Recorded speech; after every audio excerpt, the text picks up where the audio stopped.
let's see what we got here. Yeah. All right. So I started the stream. Let me see if it is active. If I get the notification for it. Let me see. All right. Let's go to channel. Make sure I didn't. Okay. Yeah. Looks like we're all good. Yeah. All right. Yeah. So cool. Yes. All right. So yeah. Hello everyone. Welcome to another live broadcast for Audio Anomaly. It's great to be here. We've got a fun crowd today, a crowd of just two people, but maybe more people will join later, or maybe not. But yeah. So it's good to have you here. I come in from a night without a moon. The stars do not shine, 'cause the clouds cover them. I am Jaliber VA, otherwise known as Richard, and I am your noir writer, the narrator for the evening. Yes. There we go. Yes. We got Noir himself over here. So yeah, it's exciting. I'm gonna be writing a Spider-Man noir thing. Yes. Oh. Let's just go ahead and officially announce it. There we go. Yeah, right here, live on the stream. Yeah, official announcement for Spider-Man Noir. Yes, I just got the notification for the live stream as well. Better late than never, I suppose. I guess we're live indeed. That's the confirmation. Cool. Yep, I'm also just going to be checking the chat too, because when it comes up in chat, I'm going to just read it out loud. Yeah, that sounds. But yeah, I'll be writing Spider-Man Noir specifically. And should we just go ahead and tell them who's voicing this version of Peter? Oh yes, absolutely. Yeah, I got to fill them in on the details of Spider-Man Noir. I will be voicing Peter Parker or Spider-Man. Yes. And then we have Miss Jessica Jones, Lola, saying hi. Oh, hey, how's it going? Of course, I'm going to do something like this for her voice just to be funny. I'm sure she's going to see this and just be like, what the fuck? Oh, man. And she's laughing. Yes. But yeah, so we've got a lot of projects cooking up in the background, including Spider-Man Noir. That I will say our main focus first is to get out the Spider-Man pilot, because we want that to be our first introduction to the webhead himself.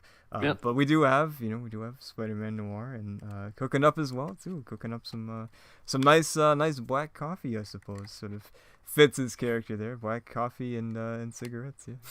I don't think Peter smokes it. So. I like my coffee. Oh. With no cream in it. I like my coffee blacker than the darkest night. Yes, we're doing a coffee stream. Hello, Victor. How's it going? I actually don't like coffee, legitimately. I don't drink it at all, period. Seems like our generation isn't as big on coffee, it seems. Like, I know a lot of people my age that don't drink coffee, so I guess it skips a generation or something. I just prefer soda. So this one. Same. Yeah. That's our... there's particular, ages of drinks, There's the tea age and then, coffee age. And... Yes. I love it. Yeah, we got to make a chart of ages for for drinks and stuff. At this age you drink this drink, and that age you drink. Yep. It needs a common era definition. Yeah. Tea has been probably one of the more common ones in the past, mostly because it was probably the only sweet drink they could actually get. Yeah, with leaves and stuff. Yeah. Yep. Classic. Yeah. Yeah. So, Victor, how's it going? Oh, pretty good. Yeah, just shut up because my movie just ended. Movie. Yeah, what did you watch? Scooby-Doo. Is it the Scooby-Doo? That's right. How'd it go? It was pretty good. Yeah. Ooh, excellent. Yeah. It's always exciting getting some cool Scooby-Doo jazz. I haven't seen a lot of Scooby-Doo stuff recently. But what was that one Scooby-Doo and Guess Who? That one looks pretty cool. I saw the Batman one, I think. I think there was a guest star of a fictional character or a celebrity every episode. And, that one had good episodes. Yeah. That was cool. Cool concept there, kind of the back in the day. What was it, season 2 or whatever of Scooby-Doo show with all the different guest stars like Burt Ward and yeah, everyone. It's cool. Yeah, I think they had that concept back in the day, and this was sort of like a relaunch of that for a bit of time. Absolutely, yeah. Do you guys have any favorite Scooby-Doo content, whether it be like maybe a show or like a movie or even there's like comics as well? Yeah. I don't really have any favorite Scooby-Doo thing because, honestly, I never really kept up with it. I like Mr. Incorporated, of course, Zombie Island. I grew up with That's some good stuff. Cyber Chase. I grew up with a lot of that type of stuff. I love that. That's the stuff I grew up with terms of Scooby-Doo. But overall, I haven't seen enough to say. I got 100%. Yeah. Scooby-Doo Camp Scare was probably like my favorite of the movie content. Oh yeah, that was a good one. I like that one. That was a fun one. Yeah. Yeah. Yeah. I am curious because you seem to like a lot of things, Christian and Christopher, my bad. And I legitimately want to hear this. What is a movie you absolutely despise? I am just straight curious because you always laugh, you're always in a good mood about everything. I just am legitimately curious. What's a movie that pisses you off? Now you're making me angry, huh? No, angry Christopher. Oh no, what have you done? Oh no, what have I done? Yeah, oh no, I unleashed a hawk. Yeah, I don't know. That's a good question because I'm pretty soft in movies. Like I like a variety of movies for different reasons, whether it be like they're actually like legitimately good or they're just like so fun. Dumb but fun, like Batman and Robin. I freaking love Batman and Robin. It's a show. It's a fun time. It's an interesting movie, but yeah, it's a fun one. I've always loved that one. But yeah, as far as like movies that I hate though, I used to hate the Last Airbender movie from what was it, like 2010, I think. The M Night Shyamalan one. It was 2011. 2011. That one was just bad. Yeah, that was very disappointing. But I rewatched it. I think I was mainly just disappointed on that one just because I requested that one for my birthday. Thinking it was gonna be good. No. Oh, that's that year. Oh no. Damn. Oh no. Yeah, that's I used to hate that one, but now honestly it's fun. It's funny, but it's not trying to be funny, which is great because like Sokka or Sokka, if you will.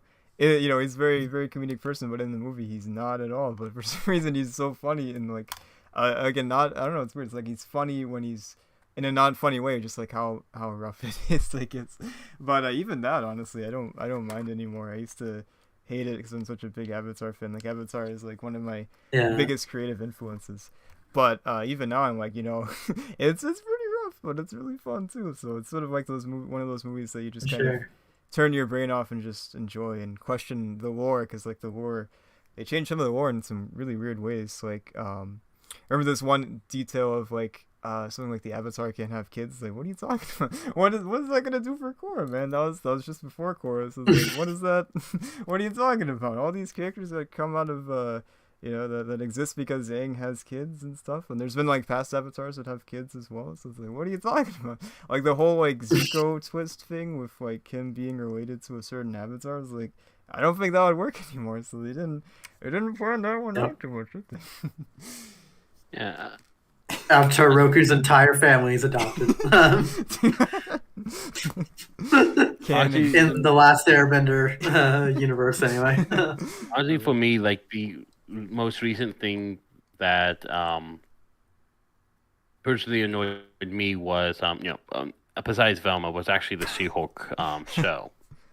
And part of that was some of the people behind the scenes, just some of the shit they were saying. It just annoyed me. Oh, what was the... More than the show. What show? Oh, She-Hulk. I thought you said sequel. Okay, She-Hulk, yeah. Yeah, She-Hulk. It's just the fact that there's so many people who don't understand that, who are just like, oh, men don't like female superheroes. I'm like, the hell are you talking about? Of course we like female superheroes. There's a reason why She-Hulk even was getting a show, because she was so beloved. Yeah, yeah. Great She-Hulk game. is beloved in the comics. Rogue is beloved in X-Men. You Yeah. know, Jubilee may not be the most popular character, but even Jubilee has her fans. Oh, I'm a big fan of Jubilee, man. I'm all Oh, for I Jubilee. love She's her like one of my too. favorite X-Men. Jubilee is And pretty then awesome. even in like DC, you have like Batgirl, Supergirl, Power Girl. But the problem is that some of these characters get you know have go have so many people just attacking them for one reason or another, and it's just ridiculous. And usually, the people who are attacking them are not actually fans of comics to begin Yeah. That's with. true. Yeah. So, Typically. for me, it's just a case of what the fuck are you talking about? No one's against a female superhero. There's like very few people who are, and those people who are pieces of shit. If they're against a superhero just because they're female, then that's stupid. Yeah. Everyone agrees that's stupid. Yeah. Exactly. Yeah. Yeah. Yeah. But we'll get to a point where that's the case. Yeah. Yeah. Going back to your question. Yeah, I'm trying to think. I feel like there's like something that was like on the tip of my tongue. That was like that movie, but I don't remember. She-Hulk, Love and yeah. Thunder, I gotta say, I was Velma. pretty disappointed by Love and Thunder. And now I sort of like, for me, you get the initial like expectation, and then you get the reality, where sometimes can be better. Like, oh, Top Gun, Maverick. I was like, yeah, it looks great. I've heard a lot of great things, and I was like, damn, that was like even better than I thought. Like, I was going in pretty high expectations. I was like, I was still blowing the water. I had pretty high expectations for Love and Thunder. I was like, oh, Taika Waititi did pretty solid job for Ragnarok. It's some of people's favorite MCU movies in general, but also some people's favorite Thor movie. I don't know what my favorite Thor movie is. Maybe that, I don't know. So I had pretty high expectations. Great story, great character with Gore. Like, Gore is my favorite Thor villain. I think he's the best Thor villain in my opinion. But Loki, of course, is great too. And then yeah, seeing it, I was like, oh, all right. But now I've sort of accepted it for what it is, and it's fun. It's a fun time. It could have been so much better, but yeah, I'm just gonna cry and just watch it silently. The promise with it was there was never actually a moment for like actual like stop. Let's be there serious here. And here's Sir Soplo. Sir Soplo, yes. Yep. Glad to have you, Sir Soplo, Sing it. an icon of the Hey. channel. Sad face. Don't worry, so was I, Sir Soplo, I'm just going to read everything. So. I'm just going to be reading everything. But hi, Soplo. Yeah, you missed us. Is there something you missed us talking about Scooby Doo? I feel like we've talked about Scooby Doo on a live stream before. And I think he missed. He also missed the Spider-Man Noir announcement. Oh, that's true. Yeah, we got a Spider-Man Noir thing cooking up as well. Actually, I don't know if I should say this because it still could happen, but I was thinking like a while ago. I rewatched the when did those come out? God, it's been forever. But those classic Scooby Doo movies with Matthew Lillard and oh God, what's his name? The person that plays Shaggy, or not Shaggy, plays Fred. His name escapes me. My mind is. Frank Welker? Or, yeah. Well, no. Is he the one who did it with Matthew Lillard? Yeah, he's the guy that plays Kanan in Star Wars Rebels. Oh, Freddie Prinze Jr. That's it. Yeah. Spider-Man Noir. Yes. Oh, yes. Really so close, Spider-Man Noir. Yes. Ooh. He also goes, hello, how are you guys? And he also said, ooh, Spider-Man Noir. Spider. Yes. Spider. Yeah, doing well, Sir Soplo. How are you doing? Oh yes. I'm alive. I don't know how, but I'm alive. Oh man. Yes, but I I rewatched those movies. I hadn't seen them in years. I rewatched them a few years ago. The live action ones. Yeah, those are so fun. They're so good. Unironically, so good. Written by James Gunn as well, which is really cool. But Yeah, I was like, man, I would love to make like a Scooby Doo audio drama. Maybe we will one day. I can't confirm nor deny it, but If you're doing that, I'm joining in for just for like the beginning, like creating characterization for the characters. That's all. It kind of just be like the editor of the script more than actually being a writer. Yeah, that'd be fun. Yeah, I want to like I probably shouldn't be saying this because it makes it sound like I'm gonna do it. I don't want to promise anything, but honestly, sorry.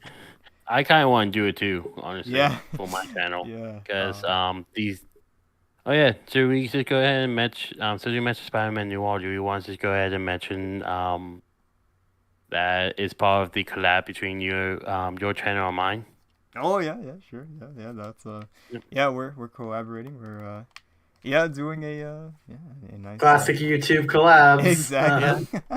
Yes. Well, it's not quite a classic one because what's going on is I wrote the script for this channel and he wrote a script for my channel. He wrote Batman Beyond for the channel Horayu Studios. Episode 1. Yep. Yeah, it's gonna be fun. Batman Beyond. Batman Beyond. I'll just shamelessly plug this into the chat. And then he goes, would the villain in the theoretical Scooby-Doo audio drama be supernatural or just a normal dude with gadgets? I'd probably do both. Yeah, both is cool. Yeah. Yeah. This idea of like I wish I remembered exactly what it is. I have it written down somewhere, so it's not lost. Not lost media, thankfully. But this idea of like depending on the story, like it could work for both. Really. Yeah. Totally. I think what should happen is like if we're gonna do like a whole series of not Spider-Man, Scooby-Doo dramas, that it's just off. Spider-Doo. It's just start off with like guys with gadgets, and then more and more go into like the actual occult. I could see it. Mystery Incorporated sort of idea. Mm-hmm. Yeah. And there should, because to me Scooby-Doo really works well with supernatural aspects. Yeah. For sure. Yeah. Had this idea of like sort of like a revenge plot or something of like some of the villains like teaming up and going against the Mystery Inc. I wish I remember the specifics. There's definitely a lot more than that, but I have it written down somewhere deep in my notes in the archive somewhere.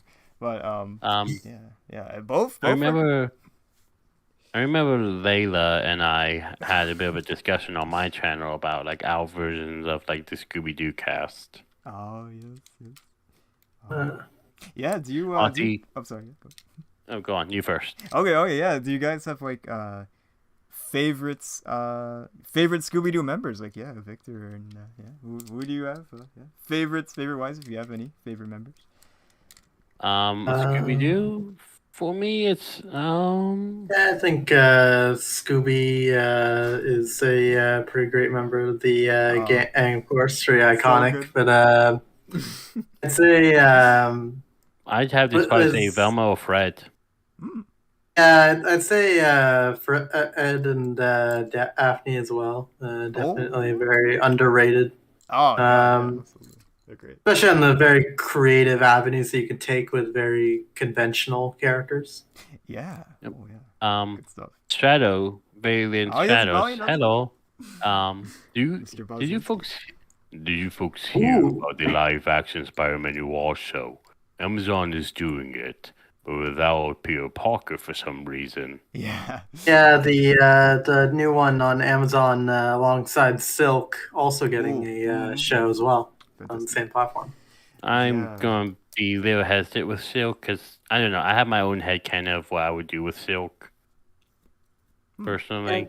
I'm looking forward to that because just like Marvel TV under different hands is a great idea for variation. Yeah. Oh yeah. That's I am curious on how I don't know how to feel about it. To be fair though, it's probably still going to be basically Peter Parker, just not by name. Yeah, it's like why do Spider-Man Noir but not have Peter Parker? It's a weird choice. Yeah, not really, because if you think like Spider-Man 2099, that's not Peter Parker. Yeah. Like, it has been done before, but, like, there's not much I can really go off of just, like, the news of not Peter Parker unless, give out the idea of what's gonna be. Like, yeah, who is this? Yeah. This son of a gun? Yeah, that Well, like yeah, like traditionally, I think Peter has been Spider-Man noir since its existence. I feel like it feels weird, a weird divergence to go honestly, with that. I'm just not sure if I trust Amazon. Oh, I mean, yeah, And after like Rings of Power. I mean, they have the boys and Invincible too, so. Vox Machina, Yeah, there's been different ideas as well. Sure. All bad. Shopla said, "Nah, I haven't heard, but that makes no sense to me. That'd be like doing audio anomaly without Christopher Z, or a audio anomaly live stream without me in the chat. Never happens. It's impossible. Yeah, that it feels weird. Yeah. I'm trying to give everyone in the chat different voices, and for Lola, it's just like this. Hello. Wise choice. And that's just for Supla. I'm just gonna do something like this, and then for Shadow, I'm gonna go down here. Oh man. I'm not actually trying. I'm making fun of everyone in jest, by the way. Yes. Yeah, I feel like stylistically it could be cool, like a live action Spider-Man noir series sounds really cool. I can imagine sort of like having like a Sin City flavor or something like that, or like what's that like Captain Sky movie? I haven't seen it yet. It looks really interesting. It's very it has sort of a dated look to it, but it's like charming because of its dated look. So, but something kind of like that would be pretty cool. I think like something that sort of fits with the time, that has like that high contrast and just that nice minty noir flavor would be quite cool. So I hope at least the visuals will be nice and cool. So I'm there for that. I definitely check it out after it comes out just to see what they do with it. But I don't mean to sound like conceited or anything, but I generally think they can't do a better script than me. Oh man. I feel that, yeah. I'm calling Amazon out. Yeah, Amazon's been real quiet ever since we started this live stream. But they're not making content immediately. Seems sus. Oh yes, but yeah, the idea of like another studio handling these shows, I think is pretty cool, because Marvel's been a little lacking in the shows a little bit. There's more recently there's definitely been a lot more, but yeah, like especially like with DC, like DC is almost all like show driven at this point sometimes. A little less so like as going forward with the future, but yeah, they're getting rid of a lot of their stuff. So yeah, so yeah. I mean, even with the good stuff, like the Marvel TV show front, like it does not ruin things to have different studios in charge of TV in order to keep things varied, whether good or not. So yeah, because I don't know. I don't really keep up with Marvel because I am a DC guy. DC's better than Marvel. Fuck all of you. Anyways. But from just things I know about Marvel, is just like like Ms. Marvel. I think some people liked it, some people didn't care for it. Like for me personally, I wasn't the biggest fan of Ms. Marvel. It's got a cool, fresh style to it. I like. It does, but at the same time, it's just like this just feels like a Disney show. Yeah, well, I mean, yeah. Like, and I like Wizards of Waverly Place, but this one just felt like modern day thing. We have a new person. So Golden! I gotta come up with a voice for Golden. Quick, right now.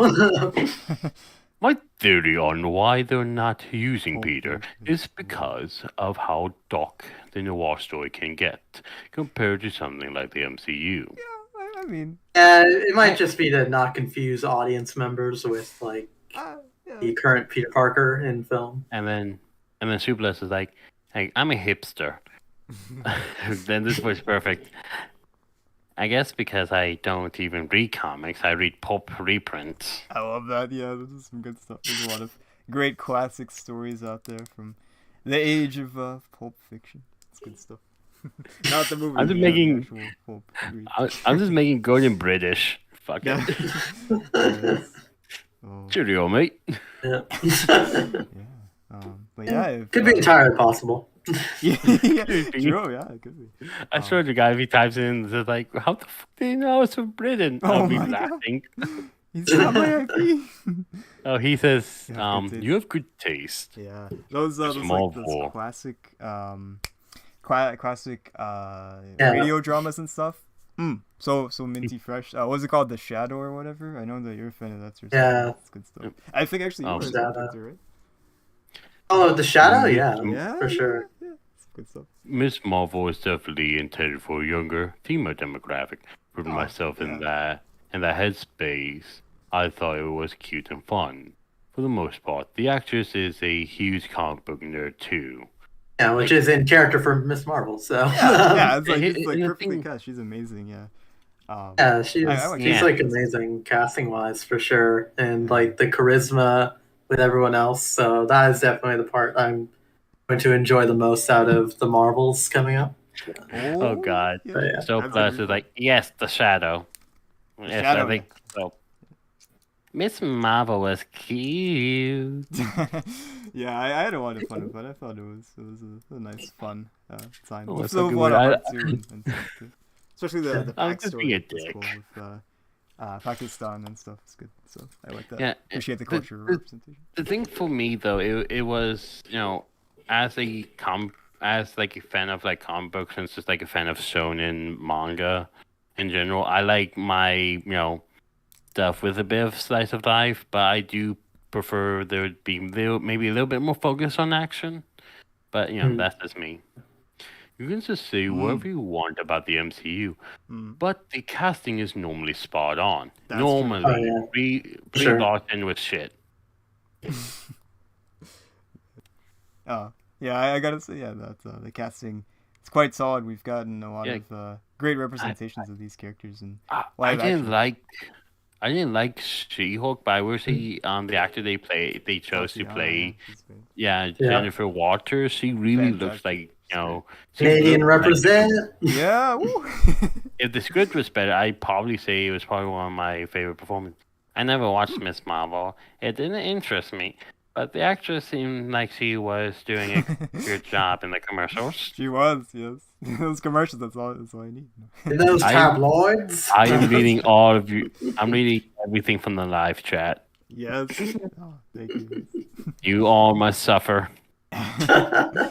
So be it. I love how no one in the chat is mentioning the voices I've given them. I'm just waiting for one person to just come in and to be like, man, what the fuck with that This voice? is not my voice. You're just wishing for like a whole on rant against your voices Like, here. Yeah. Yeah, here's the thing about Coming. the voices you're doing. It goes in It there. honestly- But then again, that would destroy them because you're reading it in their voices. So Yes. it sort of creates a conundrum. That capacity. Oh, yes. This is the fun of being in the live stream. Yep. Man. No one can stop you. Yes, I am king.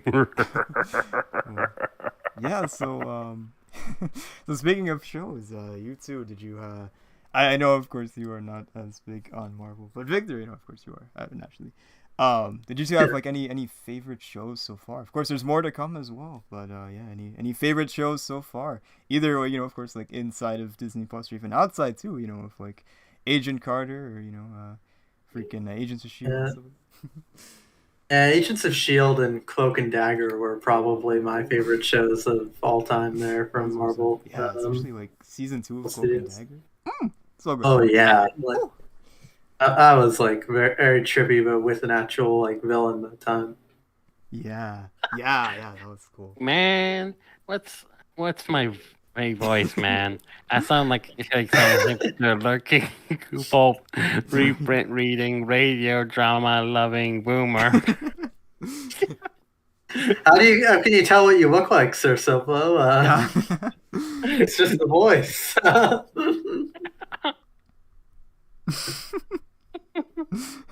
Yeah, for me, like Marvel shows, I actually do like Earth's Mightiest, Avengers. Yeah, Ace Heroes, yeah. so good. Lol, your impression of me is spot on. Oh, Good, I'm going to keep doing it. Oh, there was that one episode of oh god, what was that? It was in Earth's Mightiest Heroes. It's in season 2, and it's what was it called? Was it like called? It wasn't called Corvus, was it? What was it? Let me see. I have to look this up real quick. Earth's Mightiest Heroes. God dang. Season 2. Yeah, season 2. It was like it ends on a downer. I was like, oh my god, damn. It was. Yeah, It was quite good. I really enjoyed it because it's what kind of got me interested in Marvel in general. Same here, yeah. Yeah. And that then was- yeah. I think I mentioned this during the MCU live stream that we had last, but Mhm. like I literally got into the Marvel universe by a comics collection and my Oh, that's Netflix account, where I was watching both the MCU through Iron Man and Earth's Mightiest Heroes and reading comics at once. There. Earth's Mightiest All at Heroes once. Yeah. should have had a third season. Yeah, it really should have. That was the episode I was thinking was Yeah. Michael Korvac. That's fantastic. Yeah. Yeah, I forgot his name, but yeah, season 2 was pretty freaking awesome with like Yellow Jacket and stuff like that, and all like you got the Luke Cage and Iron Yeah, Fist I really- episode. And, I've also been going through like Spectacular Spider-Man Oh, or like doing research, Nice, and that's speaking where I my kind of fell in language. love with. That's where I kind of fell in love with like Tombstone. yeah, Tombstone's cool. Yeah. Couldn't use Um, Kingpin. They're like, hey, Tombstone, how you doing, pal? But Oh, man, you didn't realize you Tombstone. existed. And then you Look at that, have my wife. Hammerhead too, Yeah. and I just love them, and I definitely want to use them in a noir script somewhere. Yeah, the two hardheads. Hammerhead, like ironically, he does get a lot of focus in noir stuff. Like whenever I've seen him, like recently anyway, it's typically in a noir scenario because he just fits right at home. Like That's- Shattered that's- Dimensions, he was like exclusive to noir, and like also in Spider-Man, exclusive to noir. Yeah, true. That's Earth's Mightiest Heroes end on a cliffhanger. Yeah. Yep. Yeah. Kinda. Yes, sir. Indeed. Yeah. That's Poppy Golden. Man. Yeah, that's Not in a major way, like they didn't end up stopping the big bad at the end or anything like that, but like in a way that there's still a continuous next threat afterwards. Or, Yeah. yeah. there's- Yeah. I just love the idea is just the name Tombstone because that's all that's left of you when he's done with you. Then I can't watch it. I hate watching series so good, but end on a It's so cliffhanger. painful. Sad Yeah, face. it's God. Yeah. There's like this the series. It sounds stupid, but it's actually like genuinely really good. Hot Wheels Acceleracers. It's so freaking good. It's Don't- actually like ahead of its time. Honestly, it's Don't watch genuinely Dead Man genius. Wonderland. Yeah, yeah. Read what Dead Man Wonderland. Don't watch it because Dead Man Wonderland is a phenomenal Man. and is a phenomenal show, but the ending of the show just kind of just sucks. Like Man. major dick because they just end it, and in the manga when you go forward with it, it's like so good. Man. It's a shame. Fire Force 5. Yeah, Yeah. that one is the one I remember. Yeah, I that remember was pretty cool. It's kind of hard to go to that one after seeing Acceleracers because it's so superior. But it's This with Hot Wheels ending on cliffhangers. But yeah, you're right. Like freaking Hot Wheels and Spider-Man Unlimited too. I remember like watching the reruns of Yeah. that as a kid. I was like, wait, where's the next episode? Just waiting. Like, collected wait, it. is this gonna end? What? I collected the toys. Spider-Man Unlimited ended on a cliffhanger I was so with confused one as a kid. episode left. I was like, what happens next? Unlimited or Ultimate? Spider-Man Ultimate. Will or Spider-Man whatever. ever save the planet of the furries? Not likely. Spider-Man has like such a bad reputation of ending on cliffhangers too. Ultimate Spider-Man gets an ending, but Spectacular Spider-Man, freaking Norman Osborn, man, freaking Spider-Man Unlimited, freaking the '90s Spider-Man. Come on, man. What are you doing to Will Norman Osborn ever get past customs? us? No, he's Do we ever stopped know? at the gate. I'm sorry, we have to check your luggage. Wait, Mr. Osborn, you're alive? Oh my God, you dyed your hair too. So I've gotten into an argument with someone. I want to see your Damn it. guys' thoughts on it. Oh. Spider-Man with MJ or Spider-Man with Silk? Oh no. Well, apparently Spider-Man sees MJ like his sister, so I guess that argument's been cleared for us. I still think MJ is better if it wasn't for fucking Mephisto. One more day is overall what made me turn my back on Marvel and Spider-Man Gen. I knew that would get you, Valiant. I'm sorry, but I had to do it. Transformers have the same issue. Yeah, that's true. Transformers are freaking awesome. I used to wake up early to watch that, and it's freaking wake up I don't remember when it was on, but I used to wake up early, just I gotta. What have I missed? Oh, hello, Mr. Sunman. How's it going? It's great to meet you. Great to have you here as well. Greetings. Yes. Wow, we're just talking about cliffhangers. Welcome to the Spider-Verse, Spider-Man Alabama. Fucking Crow, boy. Does Shadow MJ is his cousin? Does Shadow not like MJ or something? No, it's the One More Day. Comic where Spider-Man declares that he sees Mary Jane like his sister in order to decide between MJ and Black Cat, and it's that was not received well or handled well. The thing, my big problem with it is that they had a Transformer, a bit more of a mature story of Spider-Man, growing the fuck up. Because Peter Parker does it. They don't want Spider-Man to go on into the next level of his life. And being a father. Oh, my man, that's the problem. They just don't want to move Spider-Man anywhere. Exactly. He was married to MJ for a while. They just, the fucking original Sin story. Fuck that. Even though it would make him so much more relatable that he goes through and becomes a father. One more day. Original Sin was a different thing where he discovered Silk, and that was actually a good story. So. If I were to actually make Silk personally, I'd actually kind of make. And by the way, want to know a funny thing? They actually technically repeated the original Sin story with Doctor Strange. That's true. Which Doctor Strange is that? It was the story where Galactus was basically merging with the aspects of magic, and at the end of it, Strange had to rebuild the universe, but he had help from Mephisto, and in exchange, he had to forget his marriage to, I forget her name. Clea? Yeah, Clea. Yeah, that does sound familiar. But again, that was One More Day. That's not technically Original Sin, but yeah. Oh yeah, One More Day. For sure it's a repeat of One More Day. Which is just oh my god, why do you do this again? Right. Nobody liked the first time. Why are you doing it now? It's just like in DC, goddammit. Yeah. You gotta initiate your retcons to keep everyone the same age. And, goddammit, finally Clark Kent can be a dad. Finally, after so many goddamn years. Nope. They will never let Peter move on. And then they will always make him a broke teenager somehow. Exactly. He had a super company that made billions? Nah. During that. I was talking about DC Superman. Oh, Jesus. Yeah, that one is also a fucking mess at times. They fixed that recently by having Lex Luthor, of all people, fix it. Thanks, Lex. I mean, Lex is probably one of the best aspects of Superman in general. But if things progress for Spider-Man, Marvel can't make money. No, they absolutely can, because Spider-Man fans will lap that shit up real quick. Bender's gonna bend it. It's just, I honestly just going to say, they are just incapable of making original stories. That's the one thing.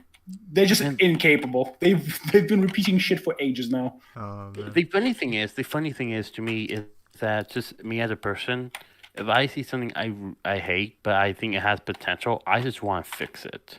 So if Marvel came up to me and said you can choose any character you want to write, I'm going to go for Riri. I fucking hate her goddamn guts, but she has potential. If I'm able to start her off from scratch, I would do so many goddamn things that would fix her character. Actually, yeah, they they could have one timeline where things stay the same and one where things progress for him. I mean, that'd be pretty cool. Yeah. Yeah. Yeah, I'd If like we that. see, I mean, I think that was the whole point of the Ultimate Universe in the first place. All right, Ah, fellas, yeah. I gotta The go. whole I'll be idea. back in like an hour. Oh, See you okay. in a bit. Thanks for joining us. Yeah. We'll see you. Oh, I okay. generally think it's time for a lot of these characters to grow the fuck up and get into the next stage of their lives because they've been around for so long. Like, I'm not a fan of female Thor. I'm just not. But in 5 minutes I came up with an idea for her of a female Thor type, where it's like his daughter who grew up always wanting to be a protector of humanity. She always wanted to wield her father's hammer, and then there's a point where she Yeah, that was after that was the training- movie, Avengers of Tomorrow. Yeah. And then after grueling training, she was finally able to pick up her father's hammer. And, Thor basically overall retires, but he keeps a close eye on her near the beginning to make sure she's okay before something happens. Room. Yeah, Yeah. I remember. Yeah. Didn't It's, the Ultimate Universe get absorbed into 616? I mean, kinda. Basically, just any aspect they actually wanted. yeah, they're like, we'll take what we want and leave the rest. That's pretty much the stick through the From what I fortune. could hear, the Ultimate Universe was just like an edgy version of Oh, yeah, the it's pretty- OG. You can keep your incest and your cannibals over here. That's totally fine over there. We're good. We're fine here. We can be happy in the 616. Yeah, we can chill, have a good time. Man. Yeah, but did you guys see that they're doing more Ultimate Universe stuff? Yeah, there was the announcement that there was gonna be more, which There you go. Yeah, so that's pretty. here's how they can do that after like such an event like Secret Wars. Yeah, it should be interesting. Yeah. Yeah. It's always cool seeing some revivals and stuff. It's a fun time. Yeah, Honestly, for sure. I am curious if there's any DC fans in the chat. No. Yeah, I'm sure. Yeah. We have DC content too. I like DC. Yeah, for sure. I'm It's- reading Human Target right now. Who's that? Ooh, Tom King. nice. Mm. Yeah, the most recent one. Nice. I would choice. never forgive Tom King. I would never. That's fair. I know. Some stuff only because he promised me a Batman Catwoman wedding and it didn't happen. But it's not just that. There's also another story he did. There's a few. He has done a few. He was the host of a lot of things at the time. Yeah, people were pretty mad with what they did to one of the lanterns in Oh yeah, Human Wally. Target. yeah. I was like, man. Wally West. They really Yeah. fucked up Wally West. He Batman. really fucked that up. Because they already are racist kids. Nah, Batman is just the shadow. If the shadow Yeah. was a furry and then he used guns. Man, Batman's fucking awesome. Shut the fuck up. I think they have their unique traits from each other. for sure. Tom King's Batman. is- Tom King's Batman is awesome. People just don't understand it. No, that take is. You have a point, and I don't like it. Human Also, Target the series Human right now. Target Oh, series yeah, was yeah, yeah. really good.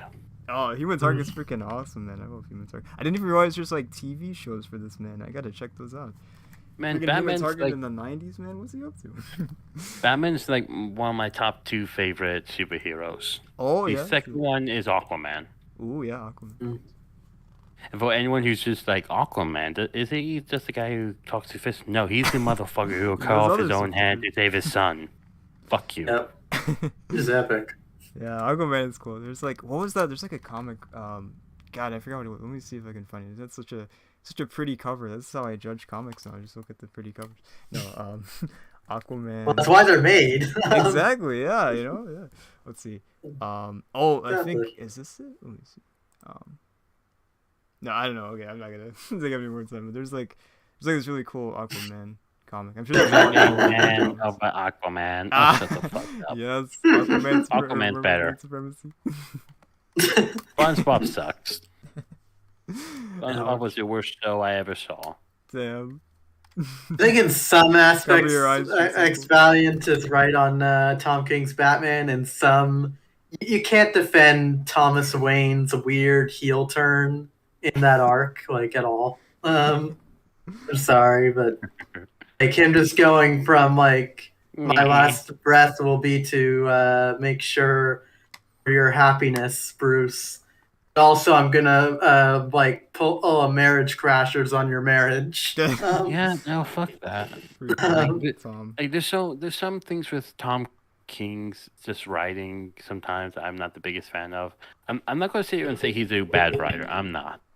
Like, there's just some things with him I just am not. No, I can't really look past. Yeah, that's fair. I do. Sorry, yeah, go. Like, I like his, Mr. Miracle story. Oh yeah, that was great. Yeah, that's some good stuff. Yeah. Nah. Who the fuck says SpongeBob is the worst show he ever saw? Too tired to explain it. Definitely. Yeah, you know. Do you guys have a favorite Deadpool comic? When Deadpool killed the entire universe. I am not fucking with you. That is one of the only 2 times I like Deadpool, because they did his schizophrenia and his fourth wall breaking, and they actually did something cool with it.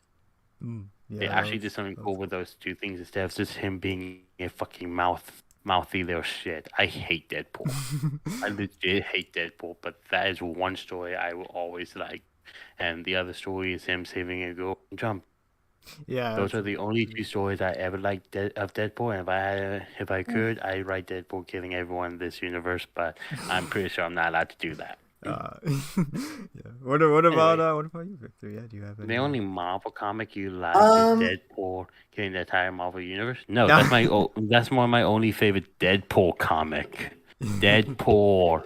I mean, I admit I initially did not like him either as a character, but that's only from that surface level view that he is just comedic relief just to not be taken seriously. But yeah, Original Sin's story, ironically, given we were talking about earlier, I think that one is actually my favorite Deadpool story because it did reveal like a lot of stuff about him that was intriguing to me. Yeah, sure. Yeah, that's I'm joking. Please don't write Deadpool killing me, please. Please don't have him killing me. Yeah. Ursopla is now converted into a Dalek. Nah. Right, dang it. Yes. I'm just fucking around, but yeah. One of my favorite Marvel comics is World War, actually. Yeah. And I love just the Hulk comics, like Planet Hulk and stuff like that. You write it because of that typo. Yes, I will. Coming down the pipeline now. What got me into Hulk was strangely the story where he comes back. Yeah, World War Hulk was actually what got me into really into comics. But I will say this: I already wrote a mini Deadpool thing, so you'll see if you die on us.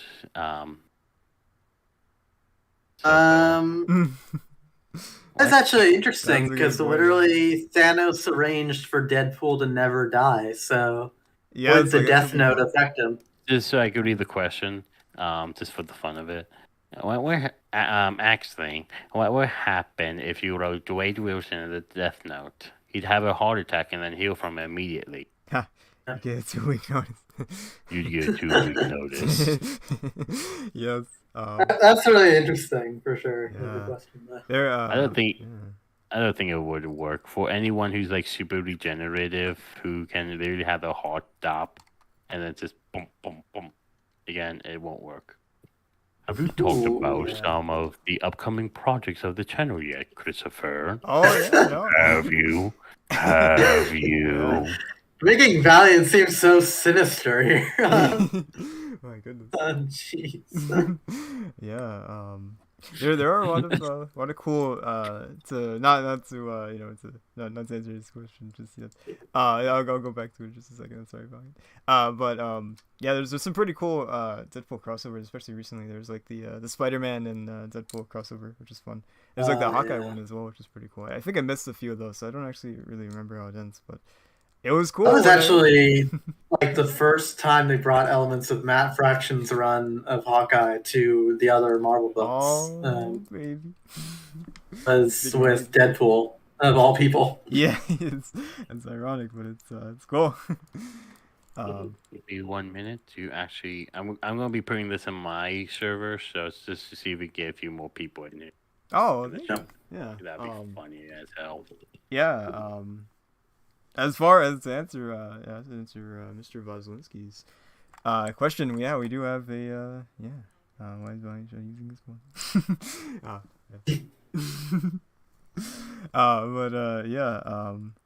I see. Okay, yeah, I just got a notification. Yeah, to answer your question. Yeah, we have a lot of series in the works, which is exciting. A lot of Marvel series. We really hadn't had any Marvel series until very recently. Now there's sort of an explosion of Marvel series. We've got John Broman's Punisher coming up. I just actually worked on that today. We're pretty close to the end of the first draft of that, which is awesome. Yeah, why is Violent Shadow using his full name? Scholar Motocon. Finally gonna start using his full government name, Mr. Z. Be careful. Oh no. Yeah. Yeah, you're in trouble now, Chris. You are in so much trouble. Uh-oh. That's You're not in good. some deep shit now, boy. Yeah. But yes, that's my name is public. It is. That's true. It is on this channel as well. Violent Shadow. yeah. My name is public. Anyways, so we've got some series coming down the pipeline. We've got John Broman's Punisher. That's coming up, and he's very passionate about that. He just he wrote like a freaking like an essay in his chat channel, which is amazing. Not like he actually wrote an essay, but he wrote a lot. He's very passionate. He's got a really clear vision for the characters, which I think is awesome. It's sort of like a 3-pillar sort of story, I guess. Not like a 4-pillar, but 3. And the person that was on before is actually voicing a character. I'm not sure if I'm allowed to actually say who he's voicing, so I won't. But everyone in the chat knows who he's voicing because his name is but he just came on recently. He's really awesome. We're glad to have him, and he's got a great singing voice too. I won't say much about that, but there's something to that. Just in case we get a musical going. yeah, Marvel musical is coming up. Keep an eye out. That's one of our other projects coming up. I ain't doing that. I ain't doing musicals, boy. I'm out. Bye. Yes. We do have a larger update coming up soon as well. An update series called Drop a Dime. I've written the script for that, but I haven't actually recorded it. It's gonna be the longest one yet, I believe. Usually they're around. They're pretty short. This one I could see potentially being 7 minutes. I don't know. I'm not sure. I haven't actually recorded, so I can't say how long it'll be. But it'll be pretty informative in terms of what's coming up. First, we've got a cool Spider-Man series, a few cool Spider-Man series. We got one darker, dark noir series, and then we also have another series too, written by somebody that's very cool. That I'm not sure if you've met them before, Valiant, but they're really awesome. So, and of course, Valiant and I know each other. Valiant is how I discovered you. Yeah, that's right. So that's really cool. Yeah, glad we got that connection there. Yeah. Of course. Sorry. No, continue. Okay. Oh yeah. We've got Weiwa's series as well. I almost said She-Hulk. I don't know why. I guess I got She-Hulk on the mind from what we were talking about here just a moment ago. Weiwa's working on Jessica Jones. Yeah. Season 1. She's got the first 2 scripts are completely drafted. The first draft is all ready to go. We're working on the second draft, and we're sort of editing around with that. So multiple people working on the editing process of that, which is cool. So that's fun. She's working on the 3rd and 5th episode, right? Or if you're still there. Are you working on a Batman thing? Yeah, we are working on a Batman thing. I will talk about that more in the Drop of Time video. The updates video that we're doing soon. But we've got Batman stuff in the works too. Which is gonna be fun. And yeah, so we got a lot of series coming up. We've got, of course, Deadpool is going quite well too. I just edited some more of that today. I've got about like 51 minutes, or yeah, I think it's 51 minutes edited. Yeah, we're finally working on a Batman video. It's been almost What 2 time? years. Yeah. You're finally working on a Batman video? Yeah, exactly. Yeah. Oh my hey. Shock god. emoji. Hey. Oh my god. Hello. That's why I DJ, call that welcome, emoji. It's welcome like, to the oh welcome to my the stream. god. We're glad to have you. Hola. Hello. Hey. Oh, it's yeah, What great. up? Great seeing you. How are you? How are you doing? I'm doing okay. How are you guys? Oh, we're doing fantastic. I'm alive somehow. I haven't figured that out yet. Yes. We're. I've been so out of the loop with all this Marvel audio stuff. My goodness. I've been yeah, missing it. It's been a while. Yeah. Yeah. It's been like 2 years since I did anything with you guys. We have an actual Yeah. British person in here now, We so do, my I might have to change my golden voice then. Do whatever voice you want, bro. Just update P on this. This is everyone in the chat has like a voice I've been giving them. Yeah. Yeah. For it's a fun time. Golden is a bit more like this. Hello there. A bit more like Yeah. this. Yeah, well, that's quite a good voice. I suppose you could do that voice, bro. You could do this voice. You could do that. I don't know. I've got a variety of voices to work with. There's a variety of voices you could work with, and this is one that I like to do. Well, Lola has just chimed in and said, "Oh yeah, I have part of 5 written." Part of 5? You mean part 5 written? No, I think she means part of episode 5. Yeah. Yeah. Oh, You sent me that. Okay, I'm about to say, what the fuck? Yeah. Yeah. She's writing Jessica Jones. It's definitely one of the darkest stories we have. It Oh, wait. Is it going to be along the lines of the Purple Man story from the Netflix show? I mean, Yeah. Because that was pretty dark. Yeah. She wrote something recently. I was like, oh my. Yeah. Okay, it's, okay. Oh yeah, it's yeah. But yeah, so that's gonna be fun. Yeah. So yeah, keep that in mind. Our stories typically stay pretty PG-13. There's a few F-bombs here, but yeah, this one is not so much. It's definitely heavier on the HBO side, if you will. So Nice. Cool. I mean, I was only stopping in to see how everyone was doing. I saw you guys were in here. Thought I would come in and say hello, but it is 2 a.m.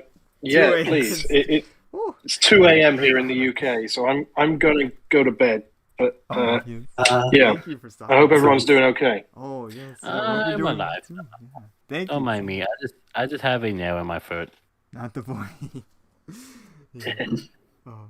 Okay, right. Good night, guys. Good night. Have a Okay. good Nah.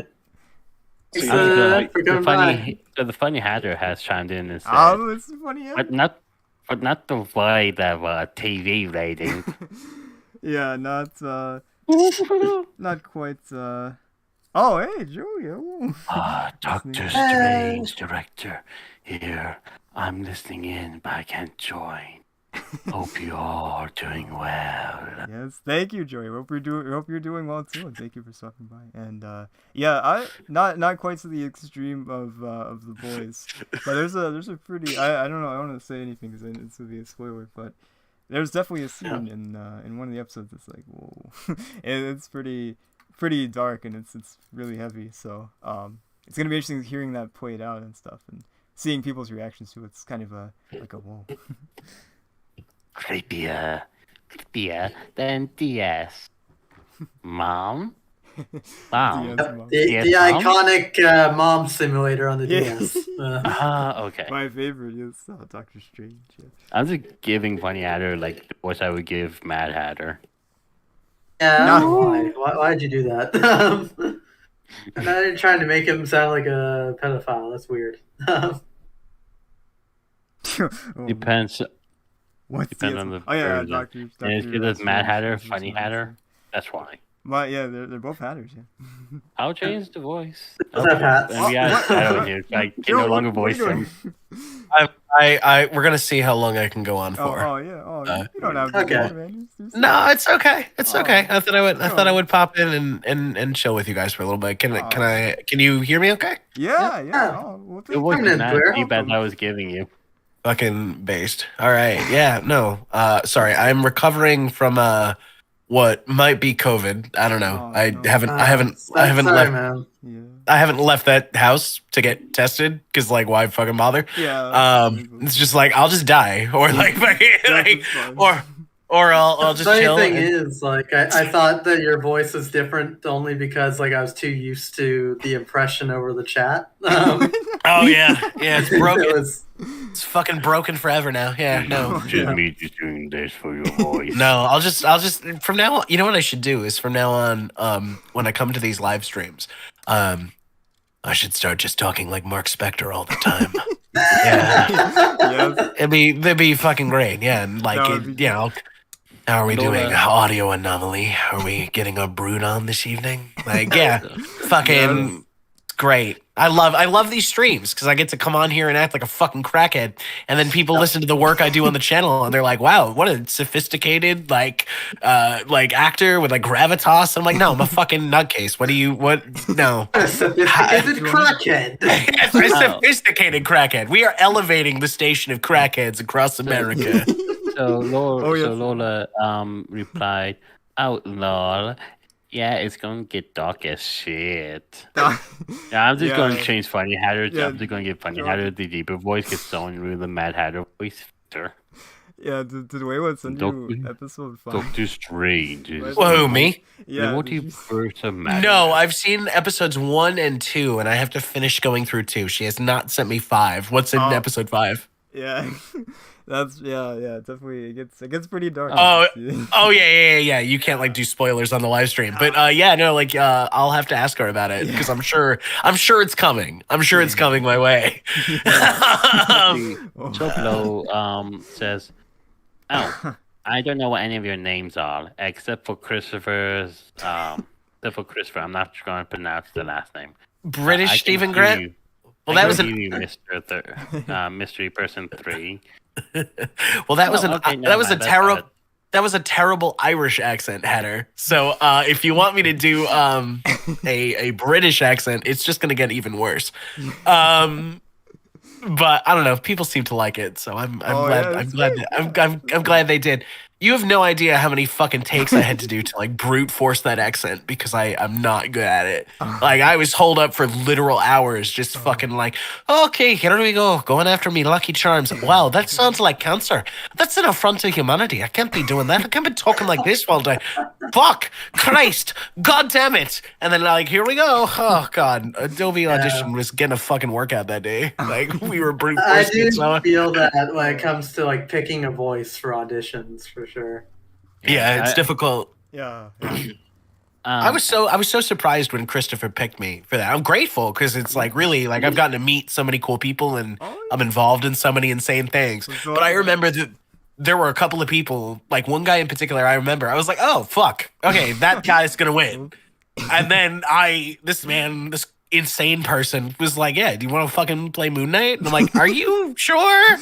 Because I listened to the other auditions and I can't believe Moon Knight got is getting beat, getting bested or getting beat by COVID-19. Damn. No. I just put Z. No, I'm Moon Knight. I can't die, which means I can't die, which means I'm immortal functionally.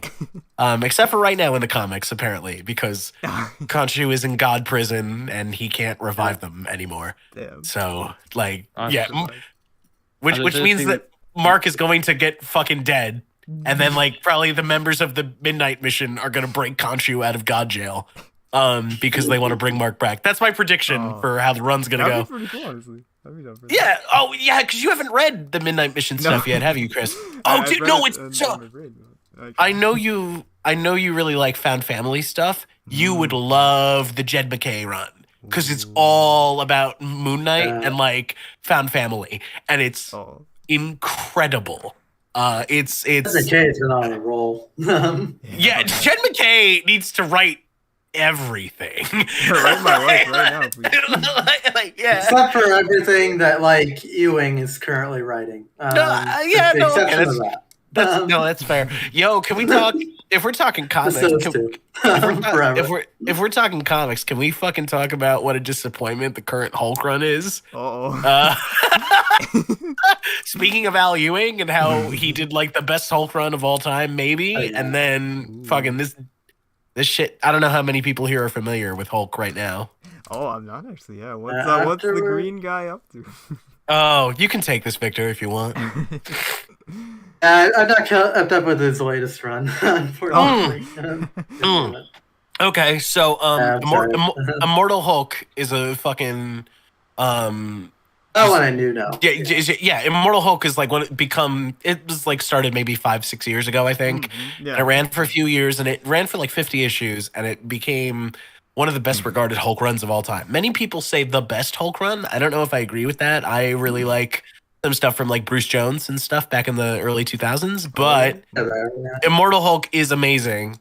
And it, without going too much into spoilers, because I think people should read it, it leaves Bruce and the Hulk in kind of a new status quo where they're very copacetic with one another, like maybe more than we've ever seen them before without merging. And just, well, like there's some, you know what I mean? Like without like becoming a new personality. They're just like very in sync. They've made peace with one another in a way I don't think we've seen. And they're just like going off to do great things. The end of Immortal Hulk, without much context, of course, again, go read it, literally shows Bruce Banner in a fresh purple suit walking off looking happy, at peace with the Hulk. Now, it would be a real shame if someone came along after that incredible 50-issue run and just went, yeah, no, let's, I'm just going to upset the apple cart right away. All that is not conducive to the Hulk run that I want to tell. So actually, Bruce and the Hulk are fighting again. At the end of the day, it's just because Marvel did not want any of the characters to fucking progress. Also, Solo said earlier that he didn't know exactly who was in here, like for Christopher. Hello, Deliver VA, or you can just call me Richard. I am the one who made you sound like a hipster. He admitted it. I'm the one who did like go down here for Shadow.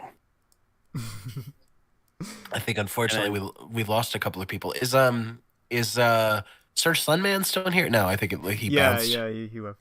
He was in briefly, but yeah, it's cool. I saw that he was in VC a little bit ago, and I was like, oh, I felt bad because I couldn't join. He was just kind of sitting there. I was like, oh man, I hope to talk to him. But yeah, he seems like a really cool guy and super talented individual too. I mentioned before that.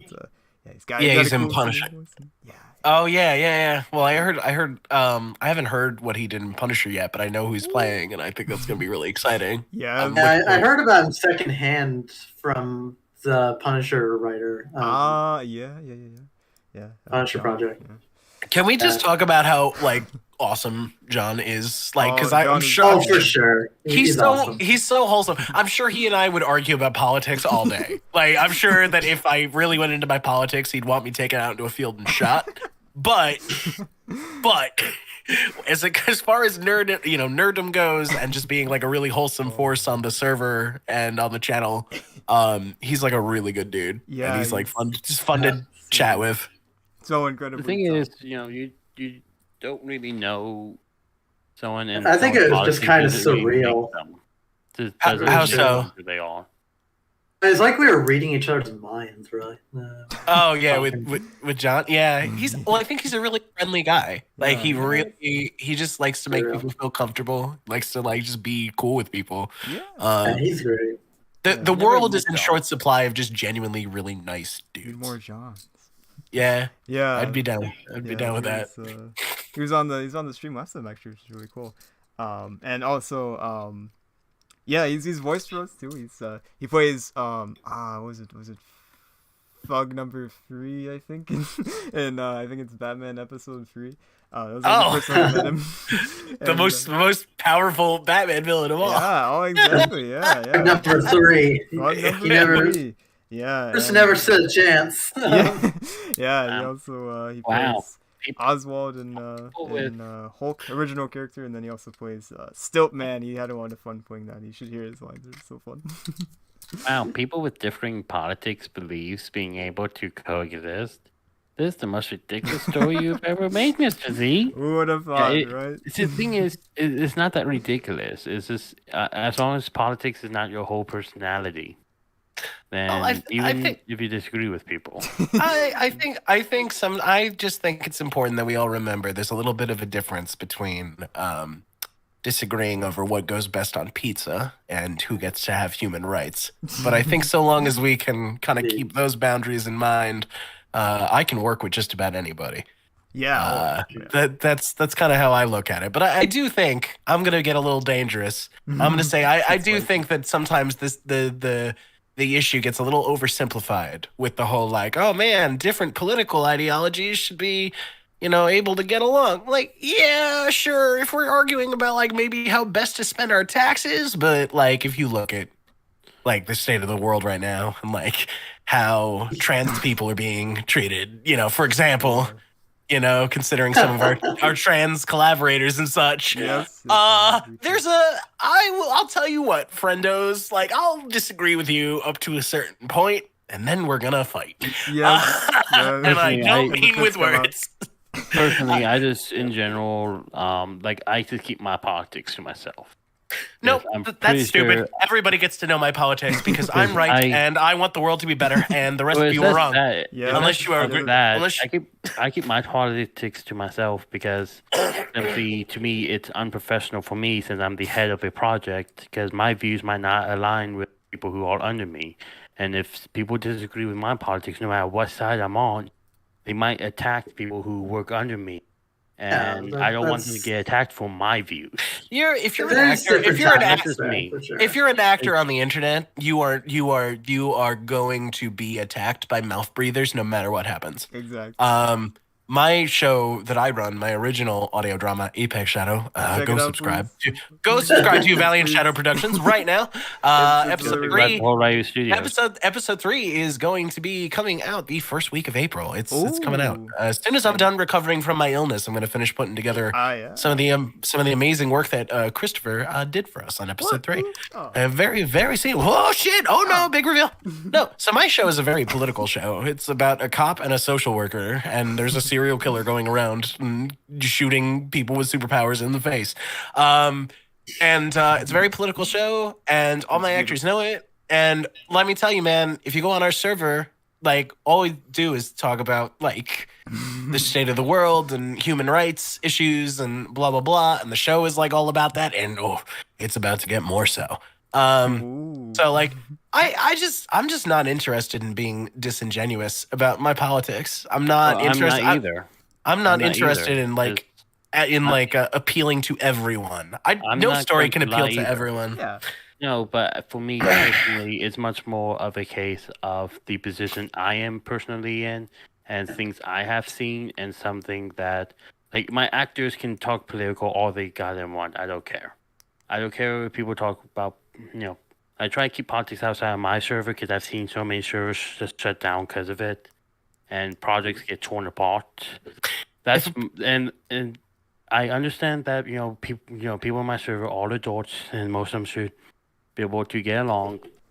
It's just a general rule for me because not everyone's going to agree with you, and not everyone's going to like the story you write. Yes, but you can minimize it by maybe not. Trying not to put politics into absolutely everything. That's just me personally, though. Everyone's views are different. If you want to make all art is political. All art is political. There's different tactics depending on however you take your story and your direction of production for your story. Sure. I love you, Sir Slowplow. But I've never fucked with that argument of like I consume media to escape. Like there's some pieces like that, sure. Like I don't think too much about like the politics of let's say like John Wick. I go to John Wick because I just want to see Keanu Reeves shoot a lot of very bad people in the head.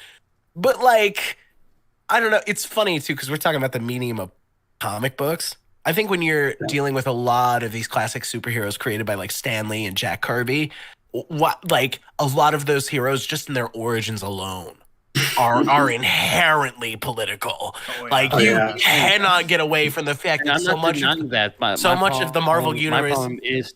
My problem is sometimes politics is the only thing that they care about. They don't care about telling a good story. I don't care if a story Who says that is a good story with politics. Who says that? Who are these people that only care about politics and don't care about telling a good story? A lot of Well, but see, how do you know that? How do you know that that's all they care about? Okay. Before I really get going on a argument, and I mean, what's wrong with we're on a podcast? I'm responding to things that you're saying. I'm asking you a question. You have no because if you think that these people are only interested in pushing politics and not telling a good story, I'm asking you, what gives you that impression? Could it not be that their politics just inform the stories that they want to tell? Do you think they don't want the stories to be good? Okay, so let me give you a good fucking example of something. So Watchmen is a story where politics is not exactly the only thing. There's more pressing matters, because even if I disagree with the politics or the message of Watchmen, I can still enjoy the story. Sure. The problem is that they're all movies now. Like Green Knight, like the Green Knight. I absolutely fucking hate it. And part of it is because... Wait, the Green Knight? I fucking hate it because all they do from like a is that one. That was like a really heady, cerebral. Yeah. Like take on the what? It. Okay. Because of it could be just the differences of it, but as I said before, I just don't want to get into this argument. What politics of the Green Knight did you find so offensive? I'm just going to stop myself right here because I said I'm not going to. Well, no, but like, what are you so afraid? Like, what? No, of the position I'm in, I don't want to talk about politics because my views don't affect the people who are below me. So I'm just going to get out now. Well, I'm sorry you feel that way. I felt like we were on the precipice of a really interesting discussion. I'm sorry you feel that way. I know, but I'm just not the person to have that discussion because of the position I'm in. I do feel like you know that we all run projects, right?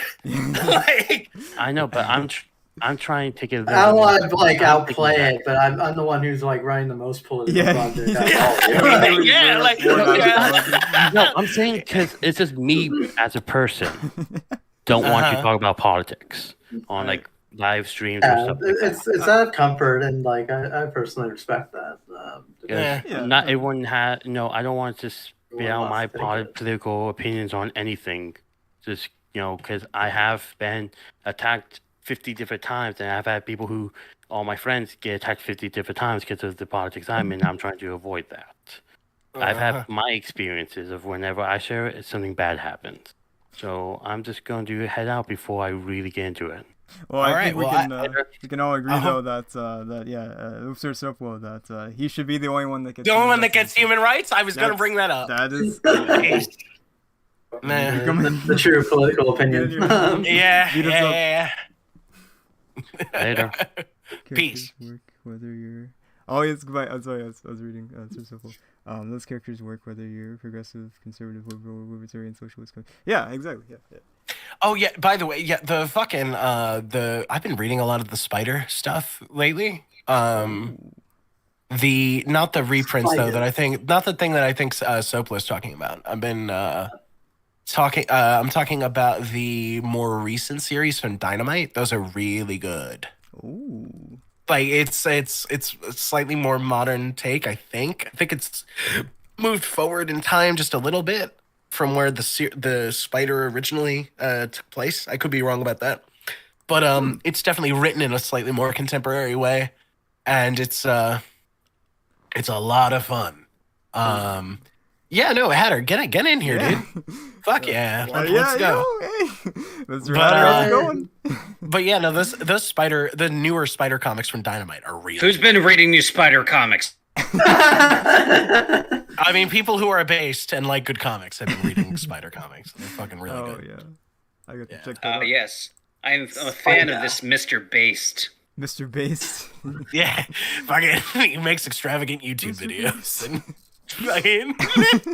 I did actually finally remember the Hulk stuff that you were talking about earlier on the new one After Immortal. Now it's finally come back to me.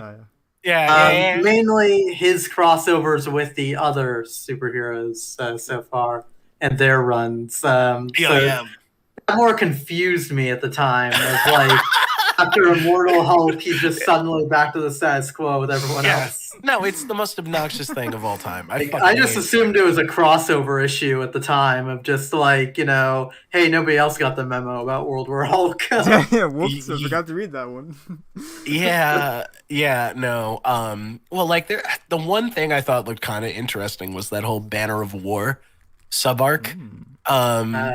Where it was like Thor and Hulk like really throwing down because like that's what I was talking about. But then I read like I read the first issue and I'm like, wait, I don't really give a fuck about Thor.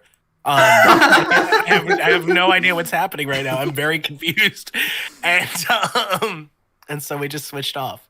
Or like I couldn't do it anymore. I'm like, yeah, right. No, this sucks. Fuck this book. I get this hammer guy out of here. I'm being a little hyperbolic. I really switched off when I realized like, oh shit, they're just doing Planet Hulk again. No, like that's where I'll be destroying some Fortnite. Well, he gets ported to another world. I don't even remember how because it's bullshit. Because it's written by Donny Cates. And he goes to like this other fucking planet, and they're like, they start like worshiping him or whatever the fuck. But they're like also like very secretive about something to do with Bruce Banner. It's some weird shit. And I'm like, this is vaguely interesting. And then I thought about it for 5 minutes. I'm like, man, I really miss Immortal Hulk. Fuck this book. And I just